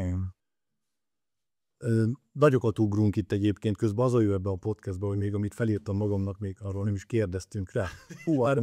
És már elment 1 óra, ami nem baj, nem azért mondtam, tehát van időnk, ha kell, akkor 24 órás lesz a podcast, nem probléma. Persze, semmi van, de ősz nincs, mit csinálom. Visszatérve egy kicsit a versenyhorgászatra, ugye, engem mindig érdekelt, hogy Faterről ugye elindultatok ezeken a maconkai versenyeken, és hogy ott nagyon eredményesek voltatok. Hogy mi volt akkor? Most már el lehet mondani, mert már nincsenek ezek a versenyek. Mi volt a ti titkotok? Mert az mindig ott voltatok a dobogón, tehát meg is nyertétek egymás után, nem egy alkalommal. Igen, nem tudtuk kétszer egymást nem megnyerni. Úgy volt, hogy elsők lettünk, utána másik, aztán harmadikak, aztán jött ilyen 4.-5. hely, vagy 2, és megint megnyertük. De így aztán mondtam, hogy többször megnyertük. Nagyon egyszerű volt egyébként ez, végtelen egyszerű. A legtöbben, amikor oda mentek féderezni, azt csinálták, amit láttak a videókban. Akkor még nem volt ennyi, mint most. Ugye Dömeónak voltak fönn videó, és abból látták, hogy kell fédebottal horgászni. Olyan sokan voltak, ugye, akik abból merítettek, és ugye mit láttak? Gubacgátlócső, oldalkosár, hosszú előke, és akkor hajrá. Na most ezzel szemben mi oda mentünk úgy, hogy bordáskosár, rövid fonott előke, tehát metodoztunk. Tehát akkor még ez volt mi nem tudtuk ezt Többiek meg hosszú előkésztek? Igen, legtöbben hosszú előkésztek. És ugye mi ezzel mindig tudtunk nagyobb halakat fogni, nem tudtuk, hogy mi ennek az oka, csak azt láttuk, hogy ez eredményesebb. Olyan csali felkínálások voltak, ami, hát most azt mondod, hogy wafter csali. Na, azt tudod, hogy nézett ki? Rizsa, fasztott rizsa, csontival. Ami ki volt könnyítve, nem tudtuk, hogy miért működik, hanem adta azt ki akkor még az agyon. Tudtuk azt, hogy ezt szereti a hal. Hát a rizs biztos szereti a rist a hal. Nem szerette az a rist, csak könnyen fel tudta szippantani, és meg tudta akadni a horog. Csak utána ezt elkezdték többen csinálni, és akkor nyilván volt egy kis visszaesés, nem tudtuk megnyerni, de akik megnyerték, akkor ők is szintén hasonló technikával, csak hát ugye már akkor jöttek be ezek a pelletek, mert az elején nem voltak pelletek, tehát akkor nem ismerték ezt a pelletes horgászatot, akkor volt író speciál kárpeltetőanyag, ami ugye azért volt jó, mert az benyomtad reggel, az estig azért ott volt kötéseik. Na, tehát és azt mondom, megtalálta a hal, nem oldódott ki belőle, mint ezek a csúcsversenyek, hogy bedobod, szétdurran, és akkor nem maradott semmi, hanem ott volt egy fix pont, oda ment a nagykárász, vagy ponty, vagy amire akkor még nem horgáztunk ennyi pontyra, mint most. Tehát, mint elmentünk egy ilyen, még a Bodnár, Gyuszi meg a Sanyi rendeztek versenytől bántan, akkor nem az volt, hogy bedobtad, és akkor fogtál 150 kiló pontyot, hanem bedobtad, és ha ügyes voltál, akkor fogtál 5 vagy 4 órát, nem is tudom, talán 3 órások voltak, 4 órás, nem is tudom, azok a verseny, fogtál 6-7 kiló alatt. És akkor az jónak számított, mert volt benne 2 ponty, vagy 1 ponty. Nem, mint most, tehát ez felfoghatatlan már az a hal mennyiségben most van. De akkoriban ez a rövid előke, és viszonylag távolra tudtunk dobni, már akkor is, ilyen 60 méter fölé. Hát, az távol volt. Igen, az már távol volt. Tehát nem volt akkoriban azt hiszem, hogy 150 métereket dobálnak. Nem. Tehát akkor 60-70 méter már távol tűnt, és akkor mi fogtuk a jobb halakat. Ez volt egyedül a titok, semmi más. Tehát nem voltak akkor már legendák, hogy Fater csirkézik, biztos olyan csirketápok vannak, amiben van étvágy fokozó, és akkor a hal a szív és szimádja. Volt ilyen egyébként, volt ilyen takarmánykiegészítő az öregnek, azóta ebben hiszem bigaroma. És akkor a dobozán volt csirke, meg disznó, meg egy hal. Igen. És akkor ez úgy feltűnt neki, mikor adagolta a táphoz, tápkeres, aki ezekvette, hogy étvágy fokozó van benne, és akkor tettünk hozzá, de hát szerintem nem számított, ha meg mégis számítottak, most elárultam egy óriás titkot, de volt ilyen, hogy takarmányzásra szánt étvágy fokozót tettünk bele, de hát most nem tudom, hogy működött-e, vagy nem, szerintem nem számított semmi. Akkor nem is pontyokat fogtatok ti azokon a versenyeken, hanem vegyesen minden, de legalább nagy testű halat. Vegyesen. Hát a kárász volt sok, azt hiszem, nagyobb testű dévérek, meg nyilván, hogyha éppen a 2-es számú versenypárnak hívják. Most éppen a pontyot telepítettek, akkor éppen pontyot fogtunk. Tehát teljesen mindig volt, hogy mit lényeg, hogy távolabbról lehetett fogni őket, és hiszen nagyobb testűeket. Mert ugye sokan fogták ki hosszú ez ekkora kis keszegességet, azonban nem nyomta a súlyt, és akkor egy ilyen bónuszkárász, meg pont azért az jelentősebb zsákmány volt. És akkor utána jöttek ugye az országos bajnokságok, és azért azt ne ugorjuk át, mert nagyon sokáig vezetted ugye a Féder ranglistát is, a magyar bajnoki címed van ugye a metódszakákban, a Féderben ott dobogós voltál, ott talán nem volt magyar bajnoki címed, viszont világbajnoki címed az van. Hát posztelőképben van második helyezésem, harmadik helyezésem, negyedik, ötödik helyezésem, 4 évig vezettem egymás után a ranglistát, és 3 évig a metód ranglistán. Mindez 10 év alatt, tehát azért az úgy az erős 10 év volt. Igen, hát eredményesen versenyeztem, úgy gondolom, abból kihoztam a maximumot szerintem. Nem tudom megkerülni a dolgot, ugye a tavalyi évben válogatott kerettag voltál, és lemondtál a válogatott kerettagságodról, a hosszú előkéből beszélek most a klasszikus hosszú előkéről. A metódban ott nem, ott hál' Istennek ott elindultál, sikerült is visszaverekedni magadat a válogatott keretbe. Mi volt az oka annak, hogy a Fédert elengedted? Hát nehéz erről beszélnem, és nem is akartam.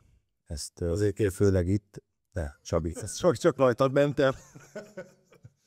Nem, hát sok összetevős volt ez a dolog. Nagyon-nagyon sok.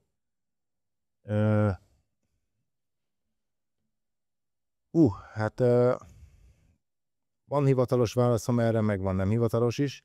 A hivatalos az, hogy szerettem volna másba kiélni magamat, másba fektetni azt az energiát, amit a versenyhorgászat elvitt.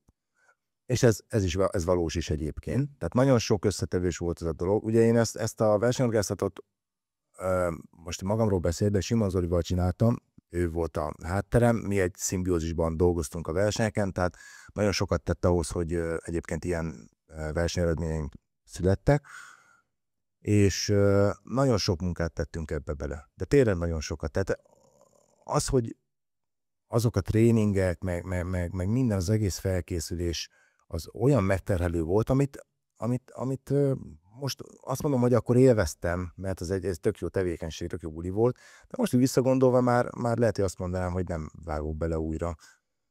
Ugye irreálisan sok volt ez a munka. Tehát az, hogy egy ilyen héten, amit egy magyar bajnokság mondjuk elvisz, hogy felkezd reggel 5-kor, keversz, mászat, pakolsz egy teherautónyi cuccot, horgászol, szarrázol, megsüt a nap, nem eszel csak ilyen riherony buktákat, mert mit tudom én, nincs rá időt, visszamész a szállásra, kipakolsz, szerelsz, mászatsz, etetőanyagot tölsz, pakolsz, reggel 5-től este 10-ig fontos munka. És akkor mondjuk, hogy a hobbi a munkája, milyen szerencsés. Igen, én szerencsés vagyok, ezt csináltam, de ugyanakkor ez nagyon megterhelő is volt. És nyilván ezt az ember elfelejti, nem is érdekli, amikor ott áll nemzeti pólóban, vagy világbajnokságban. Nekem, én ezért versenyeztem. Soha nem akartam magyar bajnok lenni. Hülye hangzik ez, nyilván akartam, de nem vállaltam be rizikót soha azért, hogy magyar bajnok legyen. Mert a érettagságra hajt. Mindig arra törekedtem, hogy legyek benne a ranglista első 5-be azért, mert akkor visznek el világbajnokságra. Ugye a régebben azért nem úgy működött a keretbeemelés, mint ahogy most, hogy csak az eredmények számítanak, akkor azért még voltak ilyen vadhajtások, és nehezen kaptam meg a lehetőséget, hogy bizonyíthassak világbajnokságra. Amikor megkaptam, akkor nyilván tök utolsót csináltam Portugáliába, de az egy olyan verseny volt, ahol mindenki elszállt, úgyhogy annyira nem volt fájdalmas. De ugye engem csak ez érdekelt. Én azt gondolom, hogy egy bármilyen sportot űz az ember, vagy bármit űz az ember, azt azért csinálja a lehető legmagasabb szinten, és tudja azt művelni, vagy legalábbis megmutatni ott magát. Tudtam jól, hogy nem lesz soha egyéni világbajnok, mert az marha szerencse kell. Tehát aki olyan tehetséges, hogy nincs nála tehetségesebb polgát, még annak is nagyon nehéz. Annak is ki kell adni a lépést. Igen, és én csapatba gondolkodtam, mindig is csapatba gondolkodtam, mert csapatba dolgozni szerettem. Én kosárlabdáztam, fociztam, röplabdáztam, csapatsportokat játszottam mindig. Egy csapat mindig akkor eredményes és hatékony, hogyha a leggyengébb tagja is jó. Tehát aki azt mondja, hogy egy csapat elbír egy gyenge embert, az hazudik, az nem. Tehát mindig akkor egy csapat, ha egyforma képességű játékosokból áll.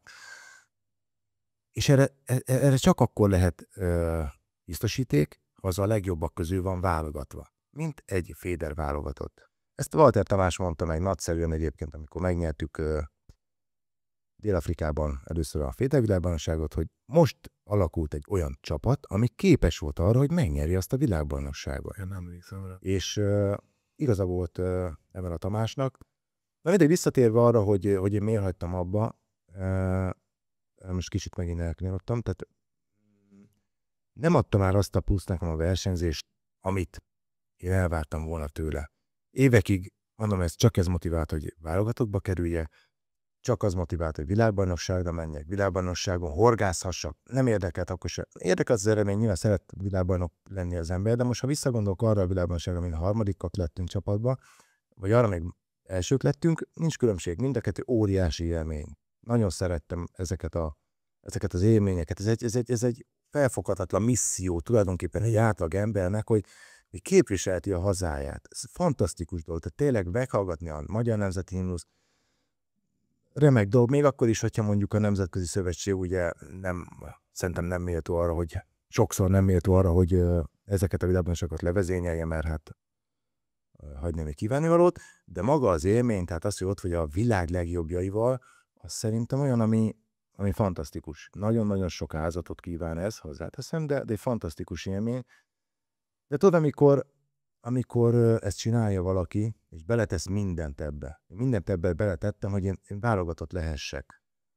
Akkor ez egy önző dolog, mert azt magamért csinálom.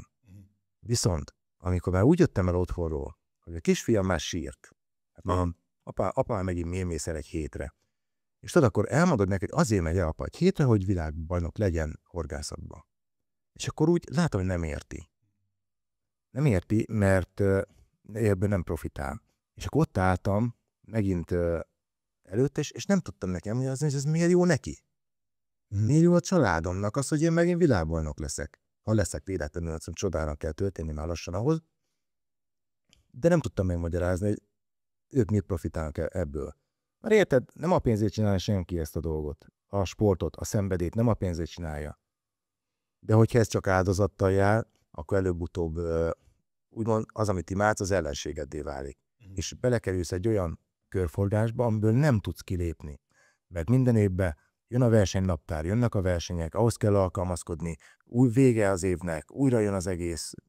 És akkor ott álltunk minden évben, január 20-án, amikor kijött a versenynaptár, hogy nézzük meg, akkor mikor tudunk elmenni családi nyaralásra.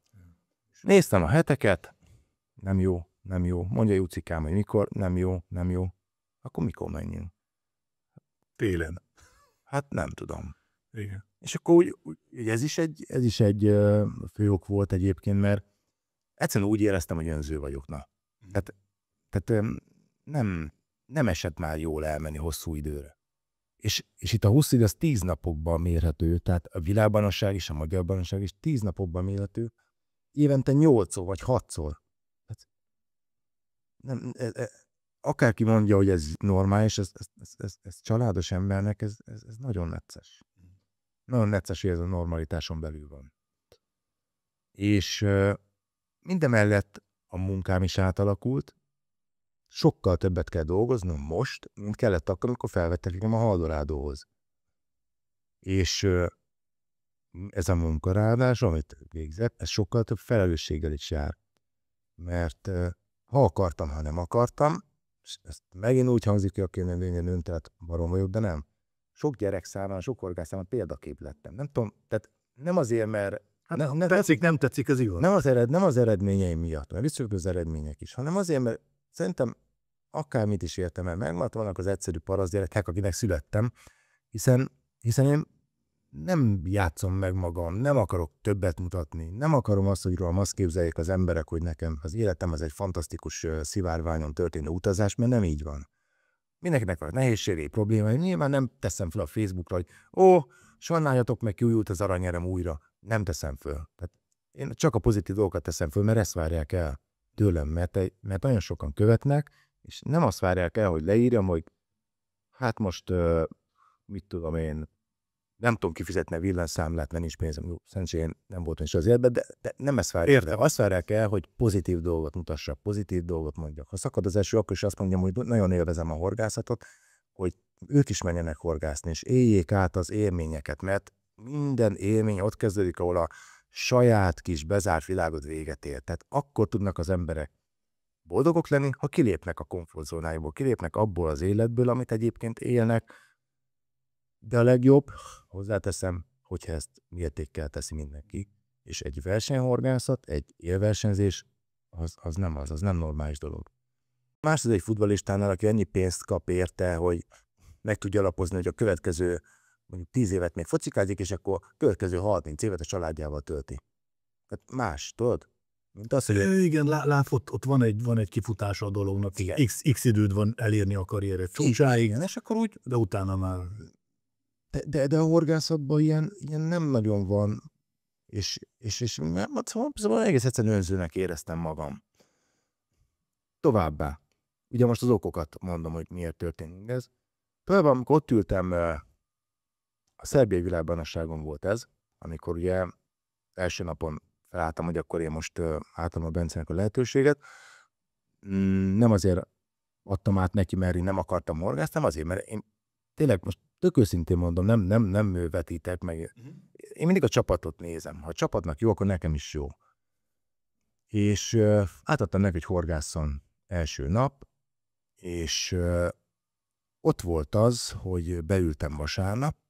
Ugye csereként beszállni egy ilyenbe nagyon, nagyon nehéz. Bármilyen sportba, hozzáteszem. Szerintem cserének beállni a legnehezebb. Felvenni a ritmust, felvenni. Igen. És ott leültem vasárnap, úgyhogy világbajnok esélyes volt a csapat, és úgy tudtam feltűzni az első szúnyoglárvát a horogra, hogy nem remegett a kezem. És akkor ott ültem. Eltűnt a varázs. Ott emlékeztem arra, amikor nem egy világbajnokságon, hát egy magyar bajnokságon remegett a kezem, az Velencén. Hát emlékszem a Novák Jani, mert remegett a kezem, hogy nem tudom feltűzni a szúnyoglárvát.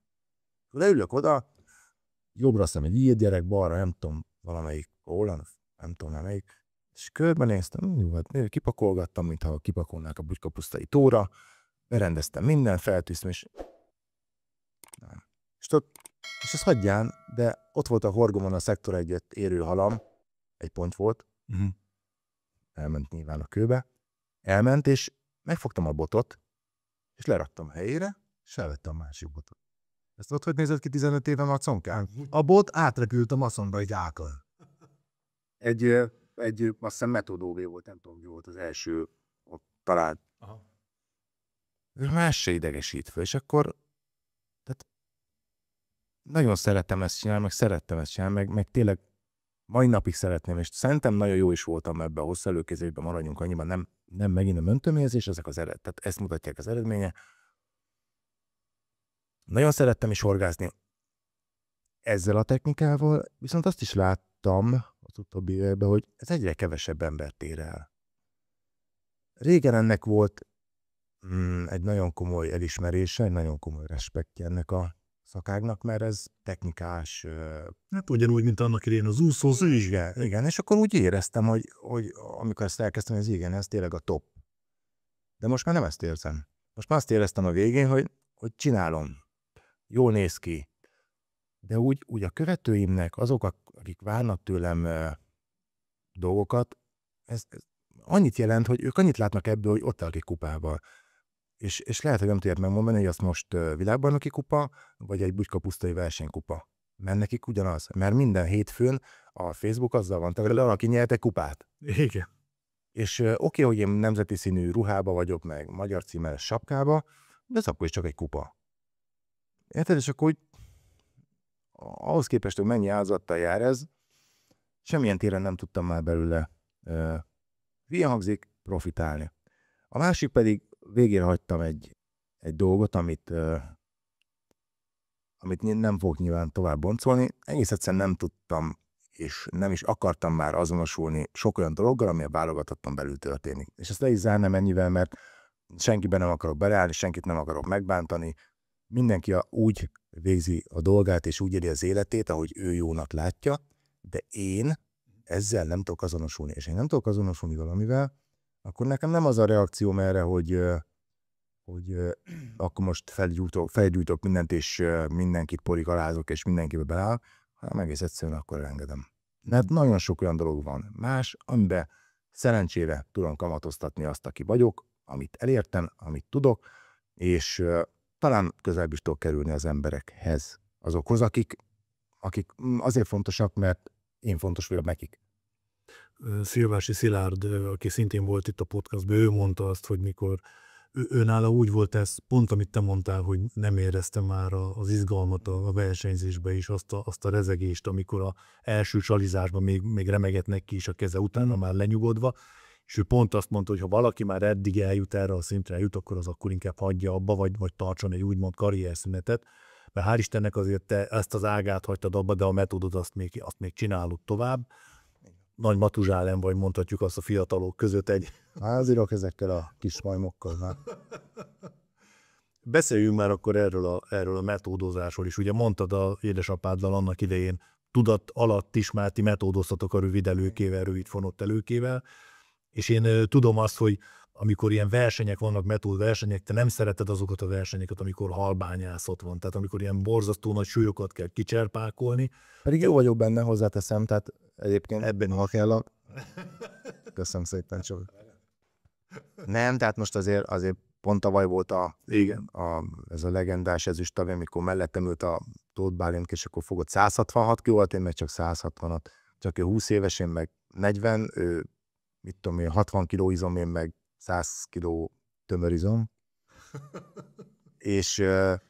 és nyilván nem normális már ez a szint, amikor ennyi halat kell fogni. Én nem is annyira kedvelem, de azért szeretek nyilván kapásra befákni versenyen is. De akkor én azt gondoltam, hogy te inkább az a versenyző vagy, aki inkább a kevés halas, fifikás pecát élvezi, de akkor te szereted az ilyen nagyon aktív, mozgalmas, sokhalas. Én szeretem az aktívat, én nem szeretem a sok halat. A sok halat szeretem, a sok kapást szeretem. Én azt nem szeretem, amikor megfogod a halat, és a következő 10 perc azzal telik, hogy birkózol vele a bölcsőbe, mert egy ilyen nagy mamutot kell fogni, és akkor ott kiviszed, kilódsz vele, mire leméreted, vagy tehát én nekem azt a verseket imádtam hosszú előképp, és amikor bedobod, beülőbe elviszi a keszeg, kitekered, megmeríted, és ott van, beteszed a hálóba, és akkor ülve csinál, érted? Metódnál ez nincs, tehát ott birkózol a hallal, fárasztott 15 percen keresztül, mert majd leszakad a karod, és már én speciál már a harmadik oldalán úgy volt, hogy legyen már vége, már unom, mert tudom azt, hogy bedobom, megint egy percen belül terékbe veri a ponty, és megint le. Tehát én olyan szívesen horgásznék, mit tudom én, nagy dévére, kárászra, amit tudod, kifárazgatsz, finoman, megmeríted, megfogod, elkír a kezedbe a hal, és beteszed a hálóba, nem kell ölelgetni, vinni a bölcsőbe, birkózni vele, mert szó szerint birkózás az, amikor ki akarod venni egy ilyen 5 kilós halnak a szájába, csapkodott, tehát akkor szeretsz te 100 kiló halra horgászni, de úgy szeretsz 100 kiló halra, hogy az legyen 100 darab hal, és ne 10 darab halból legyen 100 kiló. Így van. Tehát azt én szeretem, amikor sok kapás van, csak azt nem szeretem, amikor... Mi volt a legnagyobb halad eddig, amit fogtál? Emlékszel? Jegyzed-e egyáltalán? Emlékszem, mert ez egy maradandó emlék. Ez egy tokhal volt, 34-5 kilós, nem pontosan. De hát ez úgy történt, elmentünk télen pecázni a 100 pára. És mondták, nagyon nagy tokok vannak benne. Fú, az nagyon nagy peca lesz. Onnan nézzük meg. Elkezdtünk pecázni. Régen volt már napnak, már ment le a nap. Nem fogtunk egy rohadt tokhalat se természetesen, na. És akkor mondom, de viszont fogtunk keszegeket, ilyen nagyokat. És tudod, valamit ott összegubancolt, nem tudom miatt a botommal, viszont volt a másik botom, egy ilyen tartélybot, ilyen keszegesett cucc, ilyen vékonyabb, amit ott nem is nagyon szeret már tógazdó, hogy ilyet használna. És akkor ott azt bedobtam, és volt egy keszeges kapásom. Mert tudod, akkor már keszegeztem, hogy valamit legalább fogjon. Keszeges kapás, befágok, és elkezdem tekerni. Mint a keszeget. És jött a hal. De úgy éreztem, hogy talán mint a nehezebb lenne. De hát mondom, bizony, hogy farkába akadt a keszegneket. Mert tényleg nem éreztem. Kitekertem. És amikor 20 méterre volt, akkor éreztem, hogy ez lehet, hogy nem keszeg lesz. És mondtam a Puc Tominak, hogy mondom, Tomi, ez lehet, hogy nem keszeg. Hozd már a nagy merítőt, mert háta valami izé. És akkor felhúztam, és feljött egy akkora hal, mint te. És megriadtam, és mondtam a Tominak, hogy dobdál merítőt, dobdál valami legyen, hát érted? Elmegy, hát volt 16-os elők, nem tudom. Alá szültem meg, és akkor ott ült 34 kiló hús a szárba. Mondom, akkor mekkora életem legnagyobb hallat. Tehát nem volt egy olyan nagy élmény, de Erről videó is készült, ne? igen, Van is róla videó. Igen. Ez volt a legnagyobb. Nem is nagyon szoktam egyébként ilyen kapitális halakra horgászni. Nyilván jó fogni 10 kilós pontja, de most az 15 kiló, vagy 16, vagy 26, hát most nekem őszintén mindegy. Mi volt a legrosszabb versenyélményed? Amire úgy emlékszel vissza, hogy hú, basszus, ezt kitörölném az emlékezetemből. Hát nem nagyon volt ilyen. Azért nem, mert általában a rossz élményekből sokkal többet tanul az ember. És nem szívesen törölnék ki, amiből sokat tanulok. De talán a legmókásabb, hát akkor még nem rögtem szarrá magam rajta, az ez a Portugália VB volt, először voltam nemzeti válogatottba. Valami ott ez nagyon ilyen mocsok víz, bár azt hiszem ott lett... Kavekao volt, azt hiszem, igen. Csatorna. És első nap sneciztünk. Hát abban is jó voltam, nyilván. Csináltam vele egy szektor 8-as körülbelül, mert mellettem a román srác, az fogott 4 pontot, aztán nagyon vert vele. Akkor lettek a románok világbajnokok lettek? Vagy csak egyéni világban? Egyéni lett a román srác. Nem jut eszembe a neve, szégyellem, de na mindegy. Sokat találkozok vele kint, amikor kint járok Romániába, és másnap beültem abba a szektorba, a snecizés nem működött, mert pontot kell fogni, most sok pont volt. Mondom, ez a nekem való, széle mellé ültem. Hát, mondom, vége. Ezt itt megnyerem. És mellettem ült, tisztán emlékszem, a szélén a Jumbo. A dél-afrikai szegény meghalt az idén. Tényleg? Igen, decemberben volt. Igen, elhunyt sajnos. Csórikám. Hát, amíg ők mellettem, akkor végülis rosszat nem mondok róla, csak jót. Agyon vert. De úgy vert agyon, hogy ahányat dobott, annyi pontját fogott. Nem tudott ülni a ládán, mert hát ő kicsit szélesebb volt, mint a láda. Volt. És a maga kis tempójába agyonvert, de nem ez a lényeg, egyetlen egy pontját fogtam egész nap.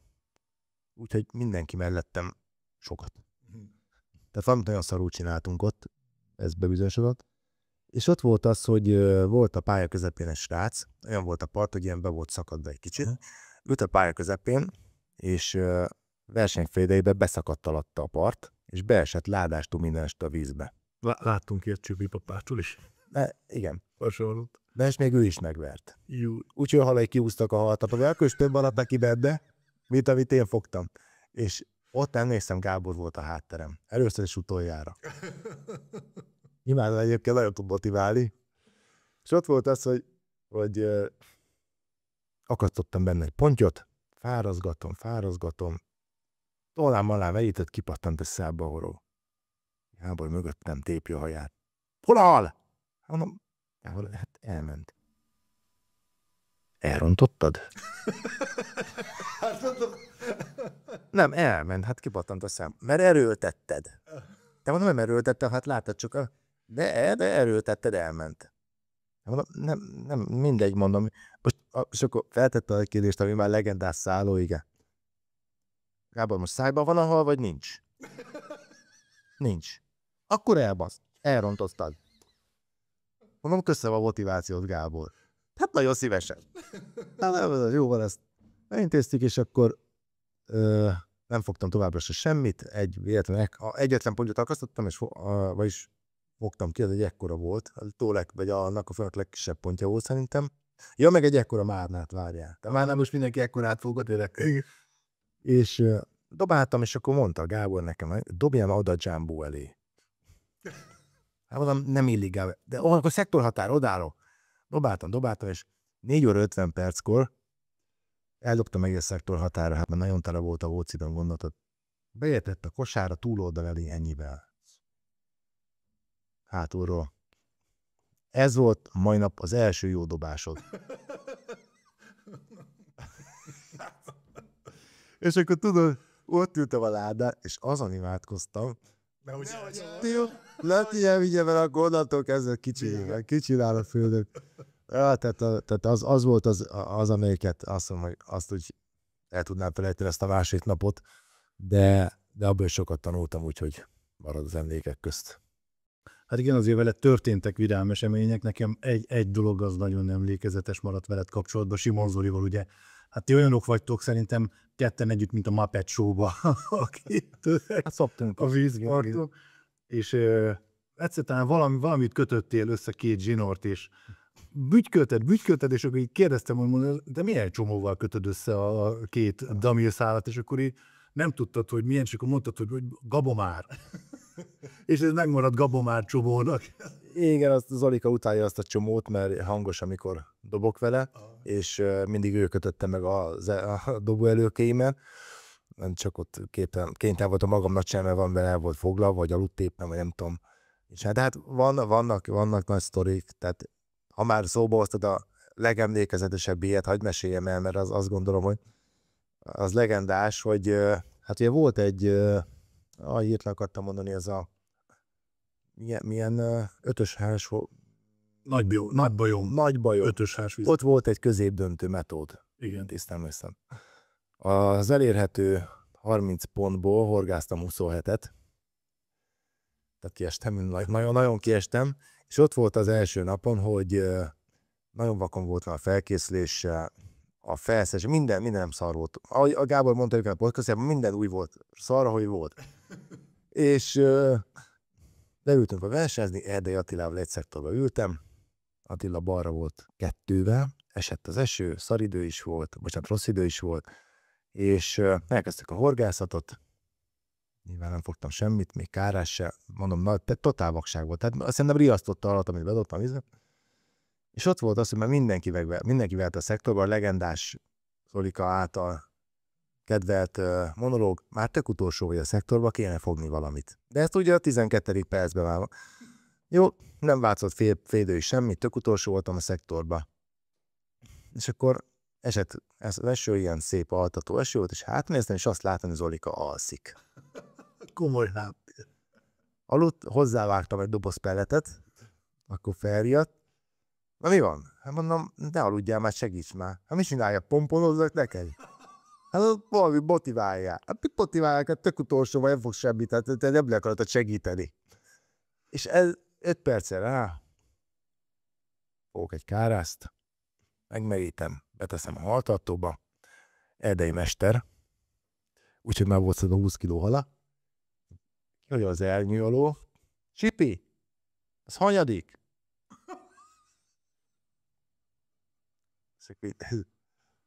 Ezt mondom, hátravezte a Zolikáról, Zoli, szerinted viccel? Ő nem szokott. És akkor kihajódtam, mondta neki, hogy Attila, az első. Láttam, kiverett az öreg. Ja, jó, szolgázott a vágat.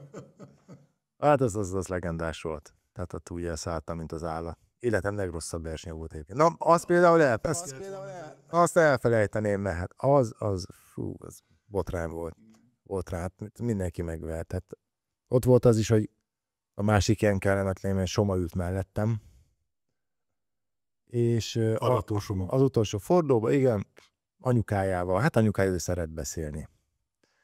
Nagyon sokat beszélgettünk, hát verseny közben. Én már ráértem, már utolsó nap nekem már nem volt tétje. Semmi. Én csak mondom, fogjak már a pár halat. És akkor bedobtam pontra, mit tudom, nem fogtam egy rohadt pontot, semmit nem tudtam fogni. Somi? Hát az óriás sztori. Megfogja, bedobja, hátra szól, anya, ráhúzzak 3 métert? Hát Ildikó. Matematikai. Somi, húzzál rá 3 méter. Jó, ráhúzok 3 méter, vagy 5-öt, vagy mit tudom én. Somi kiakasztotta a klipszet, úgyhogy bedobott. Hátra sétált az erdőbe. Mert hát nem volt mögöttünk hely, ott a 10 a menjen. Hátra sétált, be volt a fák közt. Beakasztotta. És akkor azt hallom, hogy az erdőből kiszól, jó, rajta van a ponty. És az ülök megsemmisülve. Úgyhogy te, hogy ebből is szektor 10-es lesz.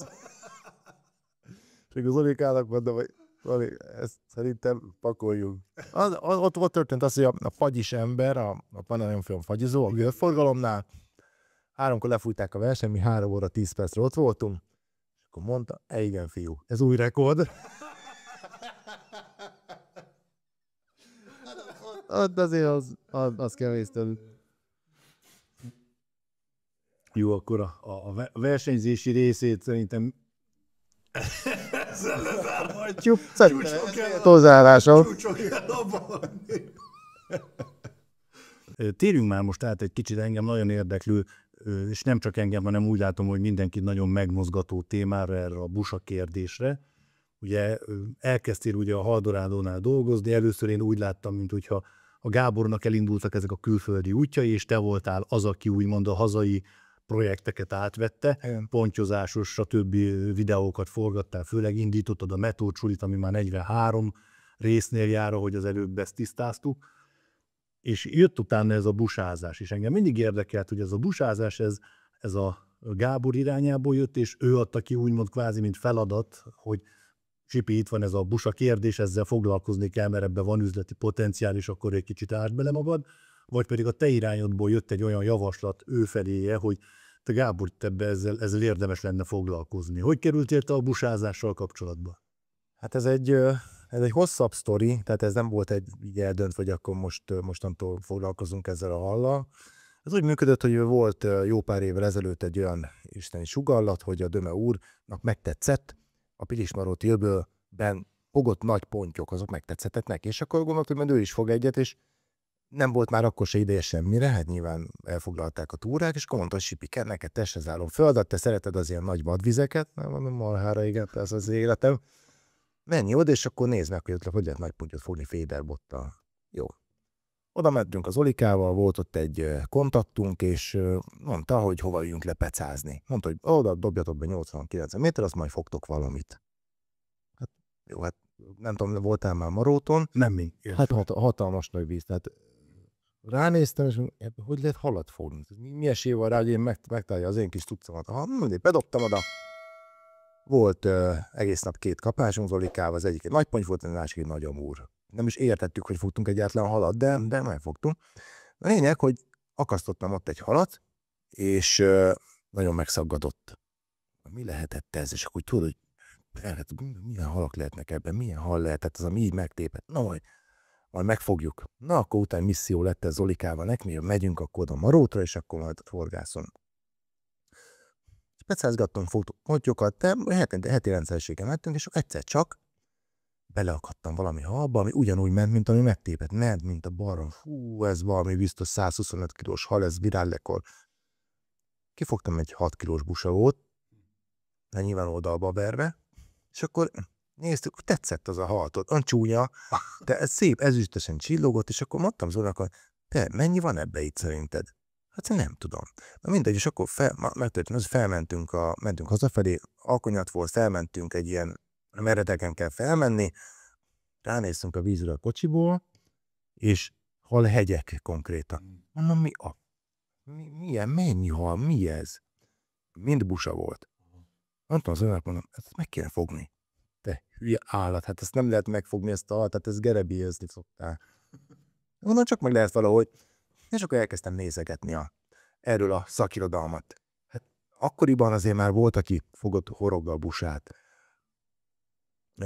És akkor ők mindig úgy csinálták, hogy volt az a nagy kosár, alatt egy horog, és akkor etettek, és előbb-utóbb volt a húsa. Ha mondom, ez való nekünk. Elmentünk oda Marótra, elkezdtünk így horgászni.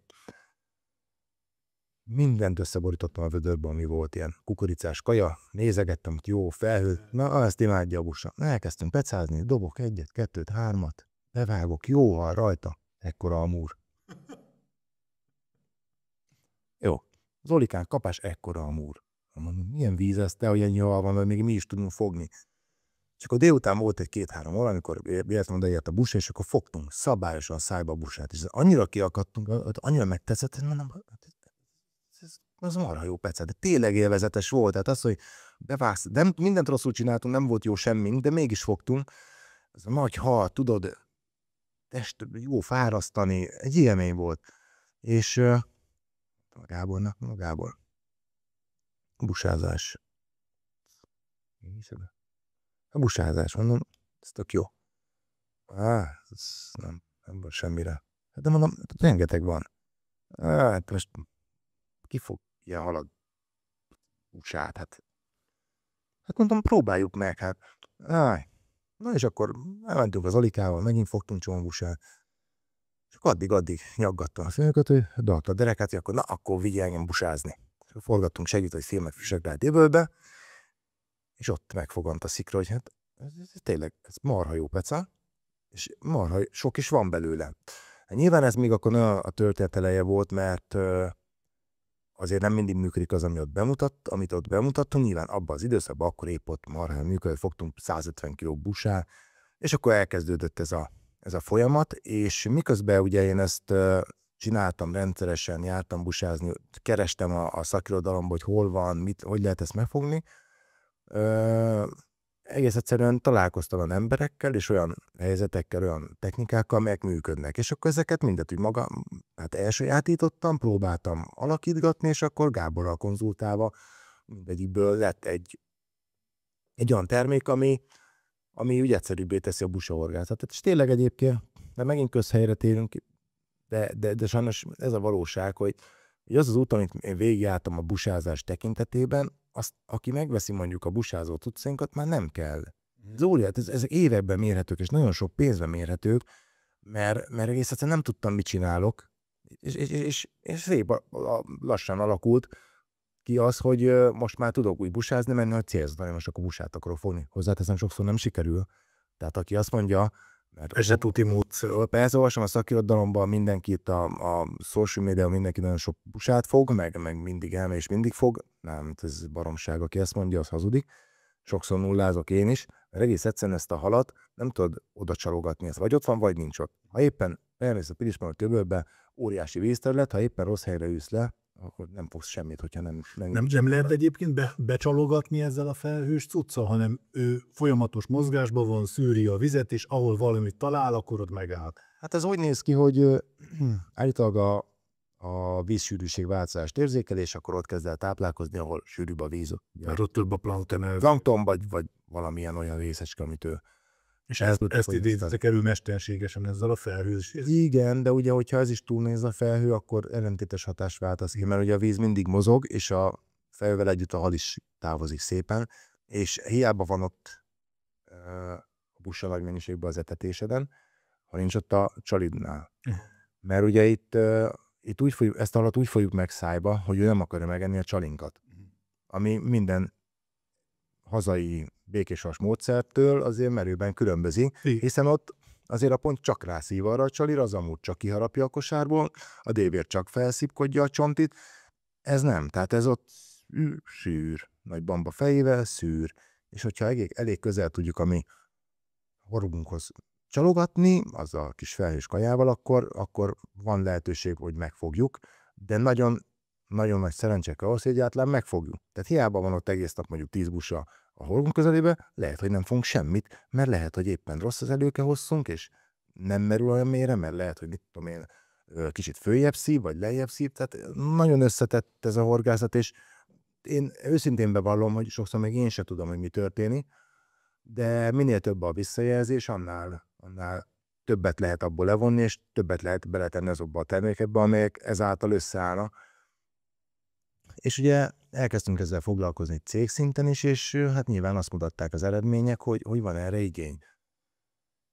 Ugye ez a busázókaja is már másnap volt, mire mi kiadtuk, mert hát nyilván Gábor is szkeptikus volt, hogy van egyáltalán értelme, ki fog erre horgászni, erre a halra. Hát ott most már az eredmények azt mutatják, hogy azért van ennek piaca, és úgy gondolom, hogy még nagyobb is lesz. Alapvetően azt gondolod, hogy sokan busáztak, csak nem volt nekik kínálva még ilyen megoldás, vagy pedig azáltal, hogy ti elkezdtétek egy kicsit így promózni ezt a technikát, ezzel vettetek rá több embert, hogy kezdjen el busázni? Az utóbbi. Mert nagyon sokan busáztak, biztos vagyok benne, de nem mondták, hiszen ez olyan hal, amit megfogta, és akkor vitték haza, és akkor tudod, neki kiélhette azt, hogy itt most aztán zsákmány van, nem kell pironkodni, hogy elteszem a pontját, és akkor csúnyán néznek rá, hogy milyen szemétláda vagyok. És például, amikor Gáborral most forgattunk tavaly spicbotos filmet busázásról Szegeden, ott láttuk azt, hogy mindenki horgászik, aki az öbölből mindenki busára horgászott, nagy úszó, nagy kosár, bedobták oda, és olyan horgászok, nem tudom, hogy finoman, hogy mondjam el, hogy akik 100%, hogy nem láttak semmiféle olyan tartalmat, ami erről szólna, hanem egyszerűen kiadta nekik az agyuk, hogy ezt így kell csinálni. És ott szájról szájra ment azt, hogy akkor vagy úszó, aláizé, felhősúsz, bedobom, fog busár. Tehát nagyon sokan horgáztak busára, de nem volt olyan, aki nagyon népszerűsítette volna ezt. Nyilván most nem akarom azt mondani, hogy most miattam busáznak ennyien, meg a Haldorát miatt, mert most ott van például Szilvási Szilárd, aki is foglalkozik. nagyon komolyan foglalkozott a témával már akkor, amikor én elkezdtem, tehát sok ötletet tudtam onnan meríteni, de úgy gondolom, hogy minél többen horgásznak erre a halra, annál több tapasztalat jön, és annál többen kezdenek ebbe bele, mert tényleg egy izgalmas, jópofa horgászmódszer, és hiába tagadjuk mi azt le, hogy ez a vizeinkben van, és itt szerintem szaporodik is, ez ettől függetlenül még itt van. Hiába utáljuk, meg büdös, meg nem jó a húsa, ami egyébként baromságban nagyon finom húsa van, ha jó készíti az ember, ez akkor is itt van. Tehát most látom az öblöket, ahova járok, ahol eddig pontyoztak, ott most busáznak. Ez nem véletlen. És nem akkor, amikor hajtelepítés van, utána 2 hétig járnak oda, hanem egész évben, mert ezt nem telepíti senki már, ezt a halat, hanem van. Tehát születik, lesz. Nagyon sok van belőle, és a jó helyen jól csinálják, nagyon sokat lehet belőle fogni, és el lehet vinni szabadon, amit tényleg szerintem nagyon sokan azért csinálják, mert ebbe aztán most tényleg kiélheti magát, hogy akkor elviszi a húst. Ami nem baj, mert egészséges, finom, fogyasz el, nincs ezzel semmi gond. Hogyan készíted el? Mert engem ez mindig érdekelt. Én nekem is ez az előítéletem van a busával kapcsolatban, hogy rossz a húsa, bár megmondom őszintén, szerintem én lehet, hogy életemben nem ettem. Hogy te lehet készíteni, hogy ez igazán finom legyen? Én sokáig nem fogyasztottam el, elajándékoztam, tök őszintén megmondom. Csak annyit piszkáltak már ezzel, hogy mi lesz azzal a sok busával, hogy nem mondom, akkor most megcsinálom. És akkor felhívtam az Zolit, Simon Zoli barátomat, mert ő nagy pingvin, ő minden felfa. Na Zoli, mit csináljak? Ott volt előttem az a nagy hal, mi? Szóval, hát vág ki a filéjét. Köszönöm, előbb vágom az ujjam, azt tudom, mit csinálni, akkor nagy nehezen kifilézgettem, de úgy, hogy folyamatos volt, telefon, akkor vágd le azt a vörös részt. Mi ez? Kivágdostam a vörös részeket, jó, akkor most szedd le a bőrét, meg a pikét, ne szedek, és maradt egy ekkora halból, ennyi filé. De mondom, ez nem túl gazdaságos. Azt mondja, de jó, az jó, szidd el. Jó, földraboltam, besóztam, másnap paprikás részbe kisütöttem, és én lepődtem meg a legjobban, ez milyen állat jó kaja. Hát olyan, mint a hekket tettem volna a strandon 5000 év, érted? Hát akkor simán egy paprikás lisztbe kisütve is van. És gyönyörű, tömör fehér húsa van, mert ugye ez egy izmos hal, tehát ez nem egy zsíros, elkényelmesedett ponty, hanem ez kimegy a Dunára, és az óriási víztömeggel szembe úszik, delfinezik, érted? Hát olyan farka van, olyan erős neki az izomzata, hogyha megfogod így a farok uszonyánál, a sugara annyira erős, hogy meg tudod így tartani. Mint a tóhalad. Lóg, és akkor lógbálod a 10 kilós pusát. Annyira erős neki a sugara az uszonyánál. Tehát annyira rettenetesen izmos hal, ezáltal tényleg jó, tömör, ízletes húsa van. Ha jó van elkészíteni, nyilván az, ez a vörös rész ki van vágva, az azért sokat segít, de tényleg nagyon finom. Tehát érdemes vele bepecselni. A busa mellett foglalkozol még, úgy tudom, hogy erről akartanak még téged kérdezni, ezzel a coachingról. Tehát, hogy te így ilyen horgász coach vagy, mondhatom azt, hogy nem sokan vannak így az országban, akik azzal foglalkoznak, hogy be lehet hozzád jelentkezni, ugye horgászatra, közös horgászatra, és akkor te úgymond pénzt, paripát, fegyvert, mindent adsz, én megmondom, hogy mit szeretnék tanulni tőled, és te ilyennel foglalkozol. Mi volt honnan jött ez az ötlet, mert hát rajtad kívül még egy embert tudok. Pergetőknél sok van, ott erre van példa, több is ezek a horgász vezetők, de így finom szerelékes vonalon nem nagyon tudok ilyen lehetőséget. Ez honnan jött az ötlet? Sok megkeresést kaptam. Ez úgy, hogy horgászunk együtt, menjünk együtt horgászni. Szóval mindig úgy voltam ezzel, hogy 1000 dolgom volt, meg van is, tehát nem biztos érdekes. Ilyen finoman mindig kell nekik mondani, hogy most bocs, de most ez van, és egyszer jutottam oda, hogy jártam a vízpartokat, sokat horgáztam, sokat vagyok szerencsére vízparton, és ami nagyon megrázó élmény volt, és most tényleg ez real story, tehát nem izé, hogy egy versenyen felkészülés volt, versenyen történő felkészülés, OB még hozzá, de viszont a pályát még nem zárta le a mohot, mert akkor még bárkit engedtek, és jöttek oda ilyen helyi pecások. És mellettünk horgásztatni, felkészülünk, és voltak ott versenytársaim, és hallottam, hogy kijött oda melléjük egy ilyen kezdőpecás, és akkor 15 percet csak arról beszéltek, az mekkora egy balfék. És tudod, én gondolkodtam, mondom, hát mitől kéne neki jól csinálnia? Tehát olyan emberek törnek pálcát másfélet, akiknek az életük az, hogy leülnek a ládára és horgásznak évi 300 napot.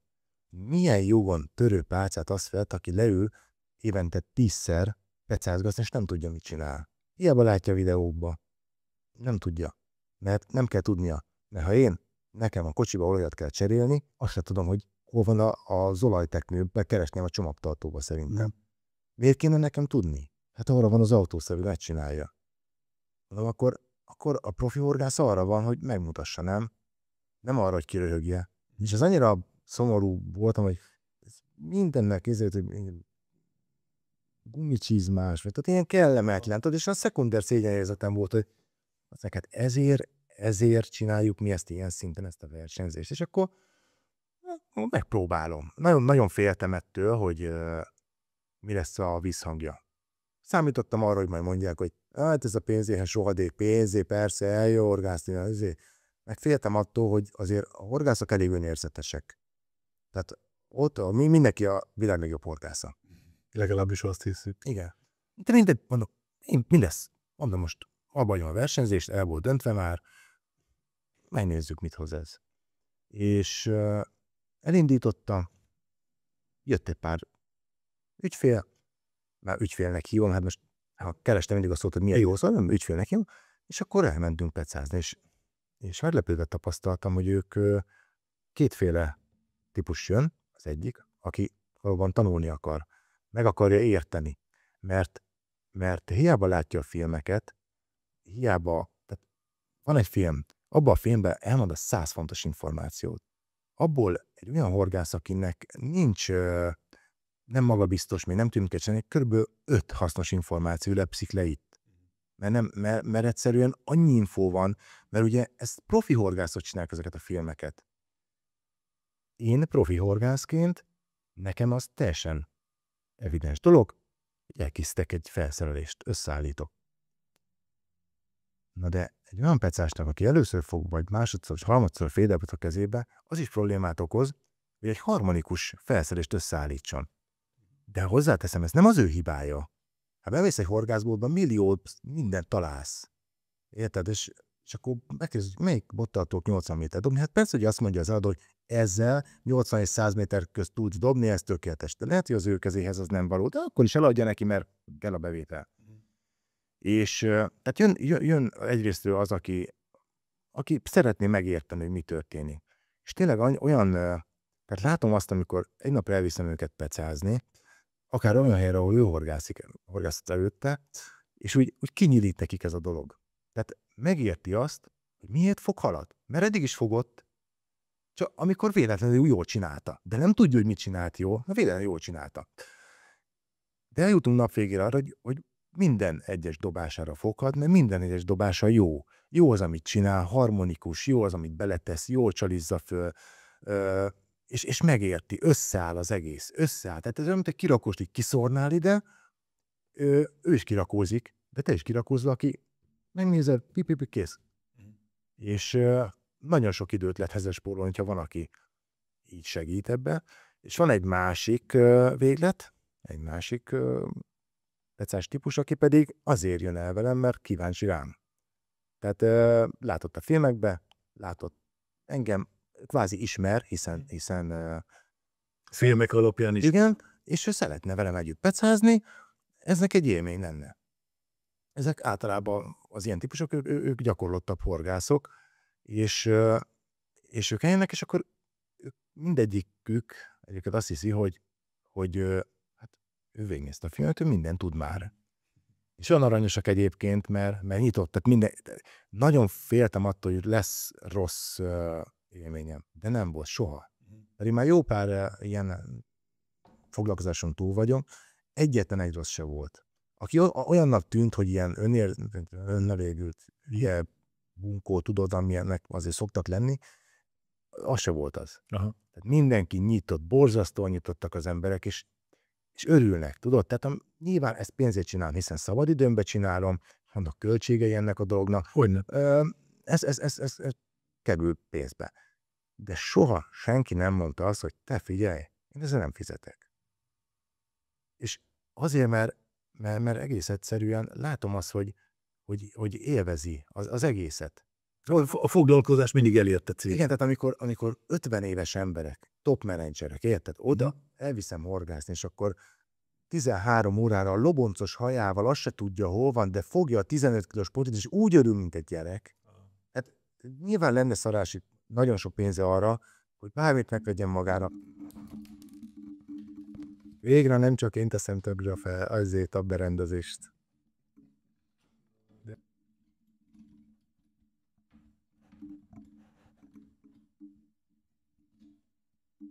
Megfog. Itt egy alátét ki. Az a baj, hogy nagyon... De milyen alátéteset? Itt ez, itt van. Az a baj, hogy nagyon kicsi a felfogató oldala ennek a asztalnak, a pücspereme. Ez szarasztal volt, nem tudom miért ezt vettük.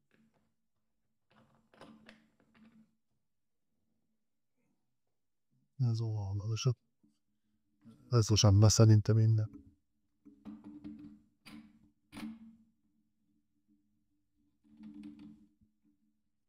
Ezért kell támogatni a csatornámat, hogy tudjak venni új mikrofont. Ez nem tudom honnan, és ez mindegy, majd meg lesz. Jó. Hol szaladtunk meg? Nagyon féltem attól, hogy lesz olyan, aki tényleg rosszalúan fog tekinteni erre a dologra, de még nem kaptam negatív visszacsatolást. És ugye azt kezdtem elmondani, hogy amikor ilyen 50 éves top menedzserek jönnek velem horgászni, és akkor ott áll loboncos hajjal az én esőruhámban, hogy ne legyen nyálkás az ő ruházata, és akkor fog egy 15 kilós halat, mint egy gyerek, úgy örül neki. Meg tudna magának venni mindent. Mindent meg tudna magának venni, ami kell ahhoz, hogy profi horgász legyen. De nem akar profi horgász lenni, csak szeretne horgászni eredményesen. És látom bennük azt, hogy az a csillogás a szemébe, és tök jó, hogy azt egy kicsit nekem, sőt, nagyon nekem köszönheti.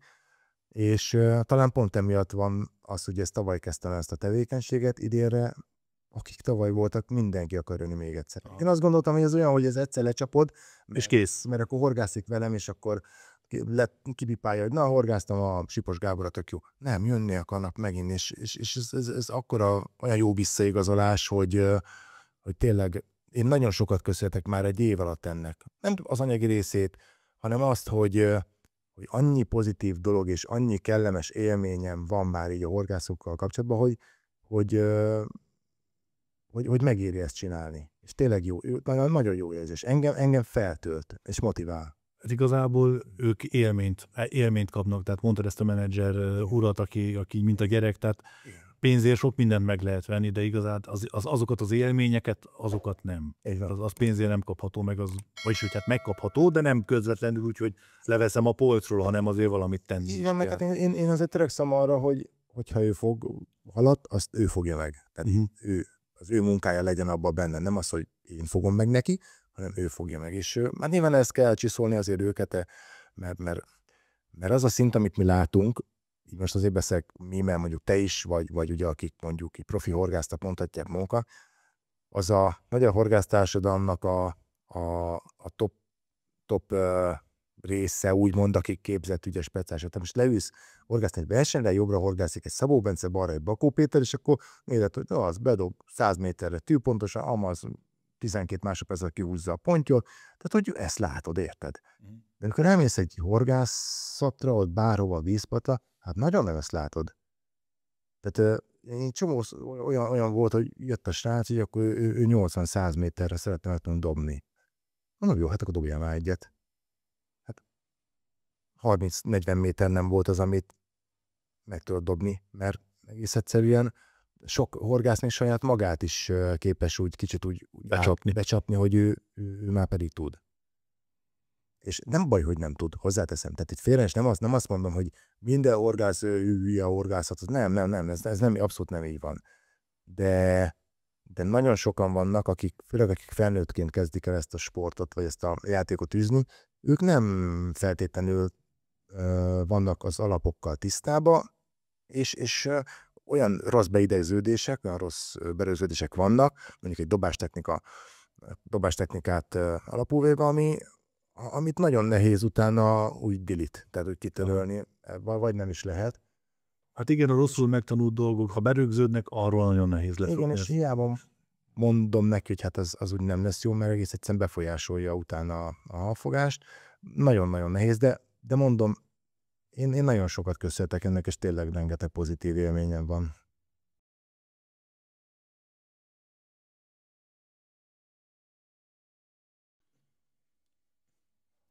Azt akarom még megtudni tőled, hogy így a horgász társadalomnak a nagyobb spektrumára, hiszen már a versenyzés mellett foglalkozol ugye ilyen coach tevékenységgel is, amiről most beszéltünk. Te hogy ítéled meg egyébként a magyar horgászoknak a általános felkészültségét, vagy általános tudás szintjét? Valóban van rálátásom erre, de szerintem még mindig szűk ahhoz, hogy olyan véleményző formálni, ami teljesen helytálló. Itt most nyilván, amiről tudok beszélni, az a finomszerelékes, vagy legalábbis féderes pontyhorgászat, arra van esetleg rálátásom. Valahol én azt látom, hogy van ez a profi szint, ugye, amiről beszéltünk is, a versenyhorgászok, akik tényleg heti rendszerességgel versenyeznek, és technikailag azért képzettek, meg szerintem most már ugye elméletben is képzette. Van ez a pár ezer ember, és ott valahol van egy nagy törés, és az átlag horgász az, nem mondom, hogy nem tud horgászni, mindenki tud horgászni a maga módján, maga szintjén, de olyan elemi problémák, nem probléma, olyan elemi hiányosságok vannak, amelyeket nagyon nehéz szerintem, olyan űr van, amit nehéz betölteni, akkor így mondom, ugyanis nincs, aki ezzel foglalkozzon. Mert azok, akik tartalmat csinálnak horgászoknak, azok profi horgászok. Elmondják, egy profi horgász mit csinál. És nagyon nehezen tudják átadni az adott szintű horgásznak azt a tudást, amire neki szüksége van. Most mondok egy példát, oda megy egy világbajnok, és tart egy bemutatót, vagy forgat egy filmet, mondjuk egy példát, török-bálintí dévér keszegezés 80 méterre.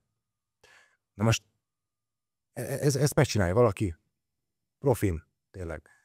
És ezt elkezdi nézni egy átlag horgász. Dézsába keverik az etetőanyagot. Átlag horgásznak van dézsája, Csabi? Nincs. Igen. Nincs. Akkor felrak valaki 10-es horogelőkét. Szerinted van a horgásztáskában 10-es előke? Még fonotból se.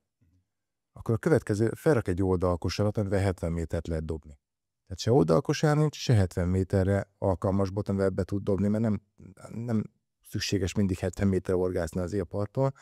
Tehát nagyon sok olyan van, amire mi úgy gondoljuk, hogy az arra egy horgász kíváncsi, mert mi kíváncsiak vagyunk rá. De nem, tehát az átlagos horgász, és nem tökéletesen mondom azt, hogy átlagos, hanem mit tudom én, az átlagnak tartom azt, hogyha valaki elmegy, mit tudom én, 25-ször horgászni egy évbe, vagy 20-szor. És őket nagyon kevesen szólítják meg a filmekben, a műsorokban. Nyilván ugye kétféle műsor van, kétféle horgász műsor van, amit én látom. Van az egyik, ami horgászról szól. Tehát szól valakiről. A személyről, mint horgász. Szól valakiről. És itt most például Gábornak a filmét tudom mondani, ami róla szól, az ő kalandjáról szól, de nyilván ismeretterjesztő is az a műsor, meg azért van benne valami érdekesség is. De nem feltétlenül szólítja meg a horgászt, mert attól nem fog jobban horgászni valaki, mondjuk pontja, hogy megnézi a filmeket. Jó, megnézi, érdekes, tényleg egy top kategóriát képvisel már. És vannak a másik filmek, ami a horgászoknak szól. Ugye ezekre mondják csúnyán reklámfilmek, hiszen azért szólítja meg a horgász, hogy eladjanak valamit.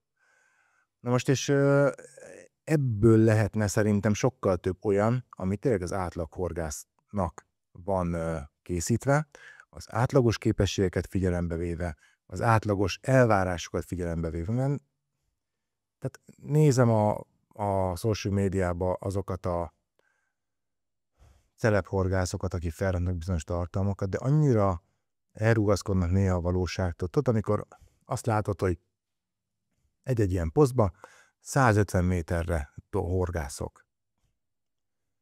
Annyira irreális. Még nekem is irreális, meg neked is, aki profi horgászok vagyunk. Tehát irreális elvárás. Ettől tudod, mit ér el, aki ezt felrakja? Az, hogy az átlaghorgász még rosszabbul érzi magát. Még szarabbul, hogy én béna vagyok. Igen. Pedig nem ez kéne, hanem neki azt kéne csinálni, azt kéne bemutatni, azt kéne neki képviselni, hogy az átlaghorgász is el tudja érni azt, amivel élménydúsabb horgászatot tud produkálni, jobban tudja magát érezni. De ezek a tartalmak általában arra jók, hogy a horgász még rosszabbul érezze magát. Mert megnéz egy filmet, amiben be van mutatva, hogy 25 perc alatt fog az ember 30 pontyot. Te elmész horgászni. Ugyanaz a technikában be lett mutatva, és fogsz 12 pontyot. Minek éled meg? Kudarcnak, igen. Kudarcnak. Tehát nagyon kevés az oktató jellegű videó, ezért kezdtem egyébként nem kezdtem, hát nyilván Gáborral együtt volt egy ilyen ötlet, ez a metódsuli. És ugye kérdezted meg szóból tőle, hogy lehet, hogy ez már 43 részt megélt, és akkor mindig van újdonság. Nem minden újdonság. Neked újdonság. Na de annak a horgásznak, aki elkezd pecázni, elkezd metodozni, vagy legalábbis elkezdett 5 éve, neki ezek újdonságok, ezek a dolgok. És nem feltétlenül az a célom ezekkel, hogy ő most vegye meg a 38. metódkosarát, hanem az, hogy tudja használni rendeltetésszerűen, ha megveszi. Érted? Tehát nem mondom azt, hogy vedd meg, mert ez a legjobb, csak ezzel tudod fogni, de ha megveszed, és ha bizalmat szavazol neki, akkor tudd, hogy kell használni. Nem azt mondom, hogy ezt vedd meg, hogyha érdekel, vedd meg, de akkor tudd is használni, mert megmutatom. És azt gondolom, hogy ilyen van kevés, és meg nem PL-sztár akarom magam emelni, de úgy gondolom, hogy minél többet vagyok átlagos horgászok, átlag képességű horgászok és átlag igényű horgászok közt, annál jobban látom azt, hogy valójában mire is lenne szükség, milyen tartalmakra, milyen információra számukra. Mert nagyon sokan szeretnek horgászni, ezt látjuk a számokból. Hát most a Mohoznál nyilván azért vannak adatok, hogy milyen sokan pecáznak, de ebből nagyon kevés az a réteg, aki profi szinten tud, és profi szinten akar horgászni. Legtöbben, mint mondtam, rekreációs tevékenységet tekintik ezt teljesen normális, helyes módon, oda akar menni horgászni, akkor jól akar magát érezni, és fogni akar pár halat. Tehát mindig a szélsőségek vannak tolva, és szerintem nagyon sokan el is bizonytalannak emiatt. Mert szélsőséges az, hogy most fogok 160 kiló halat valahol, szélsőséges az, hogy dobok 150 métert, de tudod, akik nyilván ilyen tartalmakat gyártanak, akik valamivel ki akarnak tűnni. Igen. Tehát én ezeket nem annyira kedvelem, ezeket a jellegű tartalmakat, amikor arról szól az egész, hogy ő mekkora király. Akinek az a dolga, hogy azt a horgászt, aki megnézi a videót, arra rávegye, hogy menjen horgászni, menjen vízpartra. És ugye itt most nem csak azért mondom ezt, mert én egy ilyen népnevelő vagyok, vagy life coach, hogy akkor menjél horgászra, legyél boldog, hanem a megélhetésemet is nézek, hiszen horgásziparból élek. Minél többen horgásznak, nyilván annál többet költenek pecára. Most ezt lehet mondani, hogy akkor még pénzéhes vagyok, de hát ez mozgatja a világot, én is ebből élek, sokan élnek ebből. Na de hogyha az emberek azt látják, hogy ő itt mutogatja magát, és a versenyzés abbahagyásánál is ezt is láttam, hogy már kevésnek érzem azt, hogy én odállok a kupába, és mutatom, hogy én.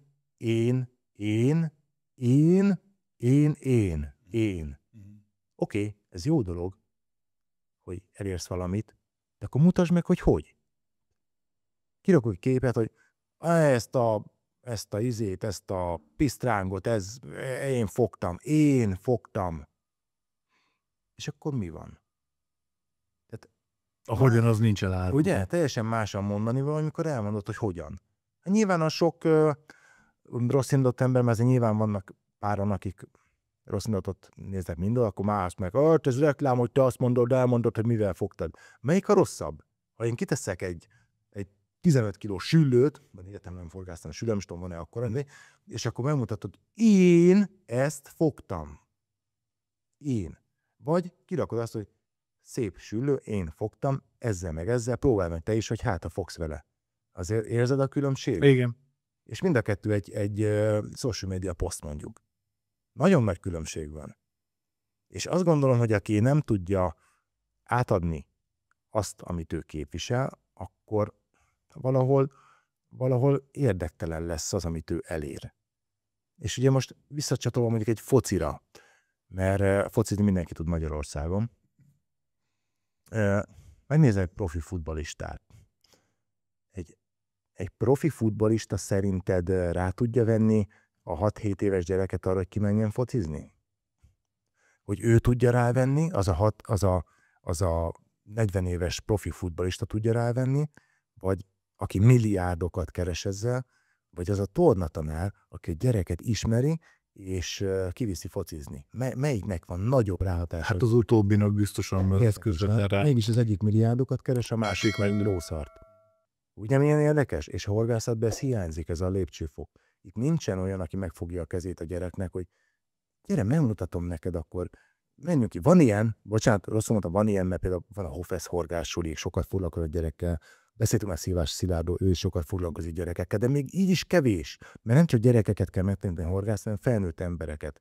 Hiszen ez egy olyan tevékenység, amit bárki elkezdett akár 82 éves korában is, de neki is meg kéne fogni a kezét, és elvinni, és megmutatni, és ezért is aztán fontosnak, hogy én ezt elkezdem csinálni privátba, de egész egyszerűen ezt nagy tömegeket úgy lehet elérni, hogy nyilván felkattintod a social médiát, vagy filmeket készítesz, és olyat, ami nekik szól. És szerintem ezért megy egyébként az Amador suli ekkorát, mert nem tudok még egy ilyet, megmondom őszintén. Volt régen, tehát volt a döme praktikák, Igen. meg Gábornak volt sok ilyen oktató jellegű filmje, de ugye, hogy ő átnyergelt, mondjuk úgy, hogy szintet lépett ebbe a horgászfilmezésbe, mert szerintem ez egy komoly szintlépés, amit már ő képvisel. Kevés ilyen tartalom van. Mit mondtál egyébként a futballistán, gondolkoztam, hogy azért én azt gondolom azért, hogy a sztár focistákra, vagy ezekre a hype focistákra is szükség van, hiszen a gyerekek, ezek a sztár focisták, vagy a sztár horgászok, nevezzük így most akkor a horgászokat is, tehát ők szolgálnak valamilyen például a gyerekek, hogy szeretne ő is olyanná válni, de ugyanakkor valóban kell az a szorgalmas tornatanár, aki viszont megadja azokat a lépéseket, azokat a kezdő tudnivalókat, amivel utána erre az útra rá tudja állítani a gyereket, és aztán, hogy hova fog majd eljutni, az majd az ő szorgalma. Ugye itt a coach tevékenységhez nagyon szorosan kötődik még egy téma, amit szeretnék veled kivesézni. Ugye én láttam azt, hogy te Romániába jártál ki az ottani Haldorádó csapatnak, mint csapatvezetője. Ugye egy kicsit beszéljünk már így a romániai horgászatról, főleg így a metódozásról, hiszen a világbajnokságon ott voltál ugye kétszer is, most legutóbb, amikor a román srácok azért tényleg nagyon szépen elverték a világot, és látszik azt, hogy ők nagyon-nagyon-nagyon följöttek most az utóbbi évekbe, hogy te, aki ott voltál, és így belülről láttad ezt a tendenciát, te hogy látod a romániai horgászatot? Hát ugye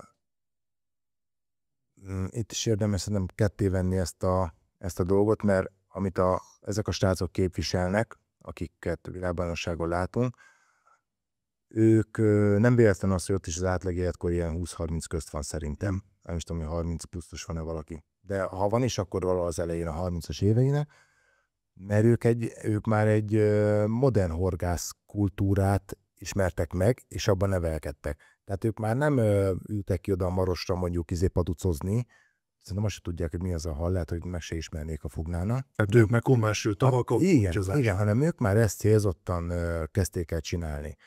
És most nem árulok ezzel nagy titkot, általában azokból lesz jó versenyhorgász, ott is, akinek van anyagi háttér. Ez egy ilyen bicikli, tehát ezt tudomásul kell venni, és azok a srácok, akik a világbajnokságra is járnak, ők megtehetik azt, megtették, hogy sokat horgászanak, és ha nem is volt olyan tó, ahol ezt lehetne gyakorolni, hát akkor csináltak egyet. Tehát ott azért más ennek a menete, mint itthon. Például Mikucunak a tavaly is erre egy nagyon jó példa, megcsinálta magának azt a pályát, amiről álmodott, volt rá anyagi lehetőség, és akkor oda járnak horgászni. Van egy pár ilyen víz Romániában, ami olyan habőséggel rendelkezik, mint a miénk, de nem sok, tehát azért szerintem a hazai vizek, tehát aki azt mondja, hogy a hazai vizekben nincs hal, azért... Tehát ott kint ezeken a top vizeken van körülbelül annyi hal, mint itt a 20-rangú metottavon.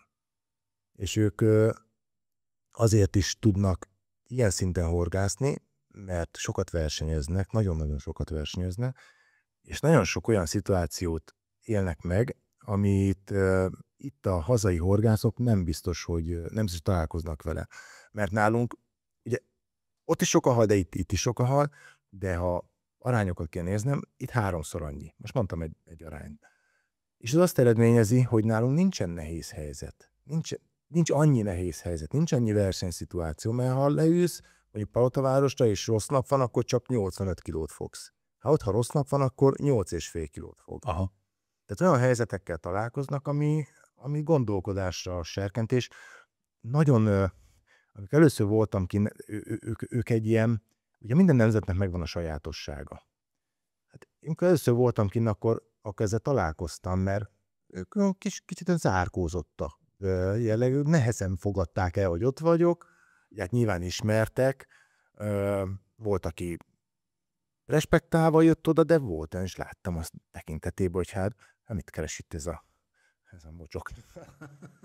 Sőt, volt, hogy az első versenyről például is akartak tiltani. De tehát olyan szabályt hoztak, hogy nem lehet néző a parton. Hát de én voltam az egyedüli néző, érted? És akkor hogy ezt hozták, hogy ne tudjam segíteni a többieket, de ez annyira, tehát hogyha nyitottan állsz feléjük, akkor egyszerűen ők is megnyílnak, és borzasztó rendes emberek egyébként, leszámítva azt, hogy van egy jellegzetes modoruk, mindig úgy beszélgetnek, meg úgy kommunikálnak, mint a mérgesek lennének. Aha. Nagyon nehéz volt megszoknom, amikor oda jártam de mindig beszélgettek a gézáikkal, és tudod, ilyen, már román nyelv, hát szép a maga módján, beszélnek, és akkor mondtam a Gézának, de mikor elmentem, a Géza, mi a baj? Mit semmi, milyen lenne baj? Hát mit kiabáltatok? Nem kiabáltunk. Ja, hát így beszélgettek? Jó, persze, így beszélgettünk. És nagyon nehéz volt ezt megszokni, de úgy nagyon nyitott srácok, és nagyon sokat tanultam tőlük, már magáról a technikákról is, meg a horgászathoz való hozzáállásról is. Rengeteget lehet tőlük tanulni, és biztos vagyok benne, hogy nagyon-nagyon nehéz lesz őket világbajnokságon versenykörülmények közt megverni, mert nagyon, és mondjam ezt, nagyon élesek. Tehát rendkívül jó alkalmazkodó képességük van, a semmiből tudnak olyan dolgokat, olyan tapasztalatokat levonni, amit mi lehet, hogy azért nem tudunk, mert nem kerülünk olyan helyzetbe, hogy kelljen egyáltalán azzal a dologgal foglalkozni.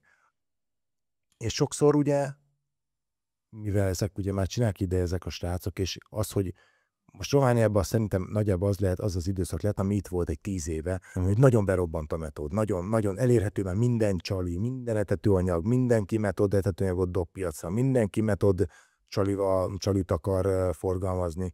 De régen nem volt ilyen, tehát ők maguknak kezdték ezeket csinálni, maguknak kezdték keverni, maguknak kellett rájönni, hogy melyik hogy működik, amikor mi már készen megkaptunk mindent. Tehát ők most abban a fázisban, amiben mi voltunk akkoriban, annó, hogy nagyon nyitottak mindenre, és ugye ez Géza fogalmazta meg jó, hogy ők ide jártak át a román srácok, meg hát nyilván a romániai magyarok is, ide jártak át tanulni. Ide jártak át horgászni Szegedre, hát a fele mező végig román vagy szerb volt, és most már elérkeztünk oda, hogy lehet, hogy érdemes hozzájuk menni, tanulni. Főleg egyébként versenyezni, mert nagyon jó versenyeik vannak. Tehát ott tényleg megadják a módját neki, és olyan szintű versenyeket csinálnak, már most nem akarom mondani, mint mondjuk az angliai versenyek, hogy olyan nagyon komoly pénzdíjak vannak, de ott azért oda teszik. Tehát az, ami nálunk van, ezek a kevésbé hogy is mondjam finoman, ezek a kevésbé motiváló versenyek, ott nem, ott kemény, kőkemény pénzdíj, és ott kemények. Úgy, hogy hozzáteszem, ott a szövetségtől támogatást, azt annyit kapnak, hogy jó esetben nem rúgják ki a széket. Igen, azt látom, hogy ők ilyen támogatásért szoktak posztokat jeleníteni, meg hogy lehet nekik utalni, és hogy a csapat azt tudja képviselni a romániai színeket. Nekem még ami furcsa volt, vagy nem furcsa volt, tehát ami viszont biztos, hogy az előnye ennek a csapatnak, az volt, hogy ugye 2 csapattal indultak, a verseny alatt úgy nem nagyon láttam közöttük a kommunikációt, A meg B csapat volt, viszont amikor az egyik csapat, ráadásul pont a B csapat lett ugye a világbajnok, az A csapat az ugyanúgy örjöngött és sajnálozták és mentek. Ezt azért jó lenne tőlük eltanulni, én azt gondolom. Hát igen, és mondom, én ahányszor láttam ilyen, hogy is mondják ezt, ilyen összejövettel, de ők van egy ilyen szakszavuk rá, ahol megbeszélik a klubok, a vezető összenek, és beszélgetik. Mindig az a vég, hogy ordibálnak egymással. Mindig az a vég, hogy... Ez ilyen technikai értekezlet, vagy kapitány? Igen, mindig valaki ordibál valakivel, mindig valaki nem értett, mindig de amikor ki kell állni egymás mellett, akkor maximális válaszélessége odaállnak, és nincs appellátat. Tehát ott nincs az, hogy hátulról valaki akkor beszél erről, hogy ez mekkora egy tróger, itt ez múltkor is össznek ezt csinált. Nem. Ott az el van fel. Te oda megy hozzá, és te rohadt, akkor maximum kap egy-két állas, vagy valami, hogyha éppen olyan az ember, de utána együtt mennek, isznak, kávéznak, jól érzik, és más világnak, más emberek, de más szokások, de egyébként nagyon nyitott fiatal emberek, és itt a kulcs, hogy fiatal emberek, és akik ott versenyeznek egyébként, hasonló a jó metodosoknak az átlag életkora, mint nálunk. Tehát ez is elárul valamit. Jó, mondjuk már sokáig lesz így, mert Novárkányval visszatérünk. Vigyázzatok, kicsikék, kaptok. Végezetül még egy kérdést tennék fel neked, hogy te hogy látod magadat a jövőben? Szerinted hová fog tartani a horgászat, hogyha Gábor ugye mondta, hogy ő 100 évig fog élni, ezt ő kijelentette. 100 év múlva mondtam, amikor 100 éves korunkban majd beszélgetünk. Te hogy látod magadat? Mert mik a terveid még úgymond a jövőre nézve? Hát 100 évet azért nem jó sok magamnak, de ezért pár jó éven még van. Megmondom, hogy nem szoktam ezen gondolkodni. Nem azért, mert én mindig hosszú távra tervezek, de nincsenek ilyen képzetek, hogy akkor most 5 év múlva én... Tehát nincsen így megtervezve az utat, hogy hova szeretnél eljutni? Nincs cél. Tehát nincs ilyen célod, hogy egyszer szeretnél egy önálló vállalkozásba belefogni? Nem. Ja, hát, erről mondtad, hogy ha van téma, akkor beszélünk erről. Igen, van egy téma az önálló vállalkozásról. Tehát nincs szerintem ember a földön, aki nálam többször már megkapta azt. Miért nincs saját? De hülye barom, de mert milliókat keres belőled. Miért nem csinálsz sajátot? Tudod, és ez mindig ugye elgondolkodtam, azt mondja, lehet, hogy igaza van ennek az embernek. De tudom rá választ, mert ebbe dolgozom, és ezt látom. Tudom, hogy mennyire nehéz elindítani valamit, és tudom azt, hogy milyen irtózatos mennyiségű munka van. És egész egyszerűen én nem vagyok ilyen alkat. Tehát én nem tudom magamnak azt elképzelni, hogy gyomorgörcselkeljek föl reggel, hogy most akkor a vállalkozásom csődbe megy, vagy nem megy, vagy mi történt. Egyszerűen én ezt nem írom, és nem is akarom csinálni. Tehát biztos vagyok benne. Most itt 4 szem közt, 184 szem közt, biztos vagyok benne. Ha holnap felmondanék a Hadorádótól, nyitnék egy vállalkozás, hogy Sipimix, etetőanyag, csali, minden, biztos vagyok benne, nagyon nagyot menne. 1 évig. És utána mi lenne? Én tudom, mi lenne. Semmi. Tehát meg kell újulni ahhoz, hogy az ember fent tudjon maradni a felszínen. Rengeteg tartalmat kell biztosítani, rohadt sok pénz. Tehát én nagyon szerencsés helyzetben vagyok, mert nagyon könnyű nekem ismert horgásznak lenni úgy, hogy ehhez minden média felület adott. De hogyha neked ezt magadnak kellene megteremteni és előállítani, tehát én kvázi egy ilyen termék vagyok, aki a nullából lett valaki. a Haldorádó pénzén. És sokan mondják, hogy miért nem váltasz, miért vagy miért kell ez a Haldorádó neked, hát biztos nem fizetnek meg jó, meg ilyenek. És tudod, mindig ott van akkor a fejembe, hogy amikor nekem szükségem lett volna arra, hogy segítsen valakit, nem volt senki. Egyedül egy ember hívott fel, az a Tömeg Gábor. És tudod, azon mondhatják, hogy ez szentimentális dolog. És én sokat vitatkoztam a Gáborral, tehát szerint az első évben azért voltak heves viták, 1-5 évig. Onnantól kezdve egy hangos szóváltás nem volt soha köztünk. Tehát mondják, hogy biztos, baszogatva vagy, meg biztos nem fizetnek, meg. Tehát mondják ezt, olyan emberek nem is ismerik se a Gábort, engem is csak felületesen. És ugye most már eljutottam arra a szintre, hogy egy saját vállalkozásom lenne Haldorádon belül, mert vagyok én, és tulajdonképpen úgy el van engedve a kéz. Mert tudja jól a Gábor is, Pintér is, hogy van feladat, az ki van osztva, meg van csinálva onnantól kezdve, én azt csinálok, amit akarok. És ez a szabadság olyan szintű kreativitást biztosít, kreativitás lehetőséget biztosít, ami óriási hasznára van a Haldorádónak minden téren. Ezt, hogyha nekem meg lenne így kötve a kezem, hogy termelnem kell a pénzt a saját vállalkozásomba, különben nem tudok enni adni a gyerekemnek, nem működne. Aha. Tehát ahhoz, hogy valaki kreatív tudjon lenni, tudjon olyat csinálni, ami az embereket érdekli, szerintem az kell egy bizonyos szabadság, és ezt én megkapom a cégtől, a Haldorádótól, és mondom, nekem az életemben a lojalitás nagyon fontos. Tehát, hogyha valaki rajtam segít, vagy valaki tesz értem valamit, akkor én azt nem felejtem el. Tehát ez nagyon egyszerű. Ha rosszat tesznek, azt sem biztos, hogy elfelejtem, de a jót nem, és ugye nagyon sok megkeresést kaptam még régebben más cégektől, menjek oda, ott nekem Kánaán lesz, nagyon jó lesz, biztos nagyon tudod azt. És tudod, esküszöm volt egy időszak, amikor is gondolkodtam azon, hogy hát kéne mennem, mert ez lehet, hogy jobb lenne. De ha megnézem a mostani önmagamat, és megnézem azokat az embereket, akik mondjuk annál a cégnél, vagy annál a vállalkozásnál dolgoznak, és látom a különbséget,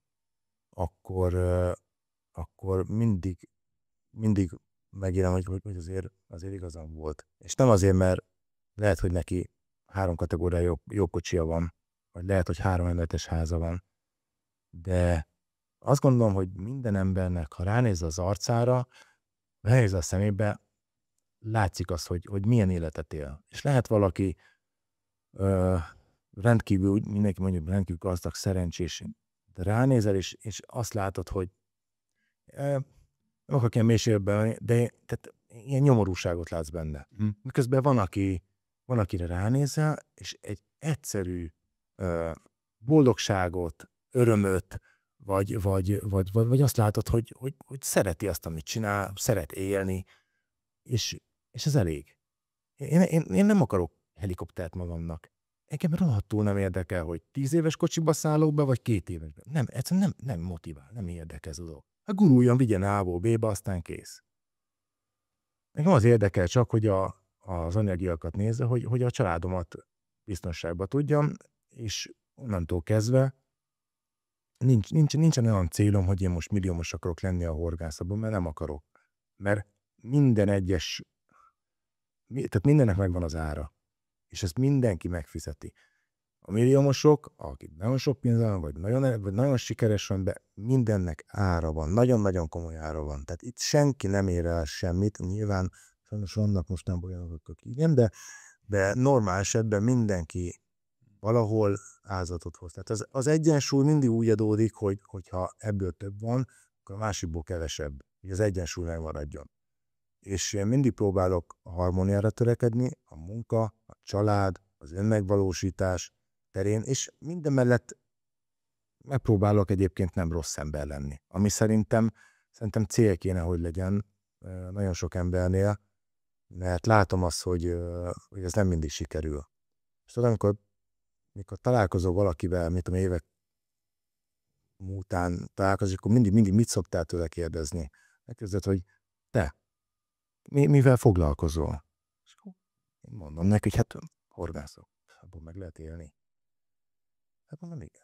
És akkor ott elkezd ilyen, kivétel nélkül mindenki anyagias vagyok. Hogy hát de igen, hát de az biztos nem elég, mert mit tudom én, sokkal többet lehetne keresni, mit tudom én, teknővájóként, vagy baramböntőként, vagy miért csinálod ezt még.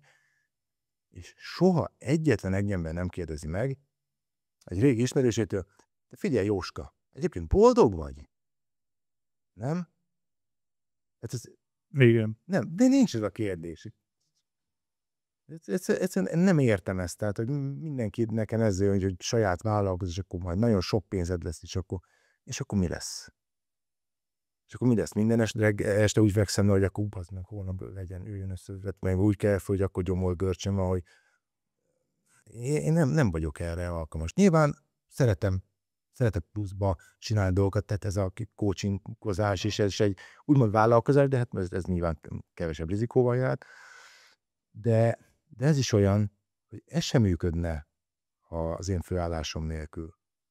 Hiszen ha nem kapok médiatámogatottságot, akkor az sincs. Tehát itt minden, amit én csinálok, vagy én elértem, az mind egymásra épül. Éppen ezért nincsen jövőbeni 5 éves tervem, hogy mi lesz, mert majd épül szépen, aztán valami jó dolog történik. Amíg jól érzem magam, és boldog vagyok, és azt hagyj, boldog vagyok, de látom azt, hogy örömet tudok okozni másnak is, addig megmondom őszintén, nincsenek hosszú terveim. Szerencsére azt gondolom, hogy az anyagi biztonságom nincs veszélyben azzal, hogyha mit tudom én most 5 év múlva kiúgnak a Eldorádótól, de az, hogy én most saját vállalkozásba kezdek, abszolút nincs terve, úgyhogy nyugodtak lehettek, Gábor, még maradok. Jó. Hát én nagyon szépen köszönöm ezt a beszélgetést, én kívánom azt, hogy ez a játék, ahogy mondtad, ez minél sokáig tud élvezni ezt a játékot, és akkor ahogy mondtad itt a végén, akkor itt a Eldorádó berkein belül, én nagyon sok sikert kívánok neked minden téren, a coaching terén is, a metód szakákban is, még azért remélem, hogy sikerül még világbajnokságon. Remélem, hogy egyszer elviszel még valahol egy világbajnokságot. Úgyhogy én köszönöm szépen, nektek pedig köszönöm, hogy itt voltatok és megtekintettétek ezt a podcastet. Köszönöm szépen a Twire fotostúdiónak a lehetőséget, hogy ismét biztosította itt a lehetőséget. Egyébként kiadó podcastre is ez a helyiség, úgyhogy ha valaki podcastben gondolkodik, akkor keressen meg, és megadom az elérhetőségeket, meg beteszem majd itt a leírásba is, hogy tudtok itt podcastet foglalni. És hát köszönöm akkor még egyszer, hogy itt voltatok, azt is, hogyha menet közben feliratkoztatok, és hát találkozunk a következő podcast adásban. Gábor, neked pedig még egyszer köszönöm, hogy itt voltál. Megköszönöm a megtisztelő meghívást, és a figyelmeteket. Sziasztok! Sziasztok!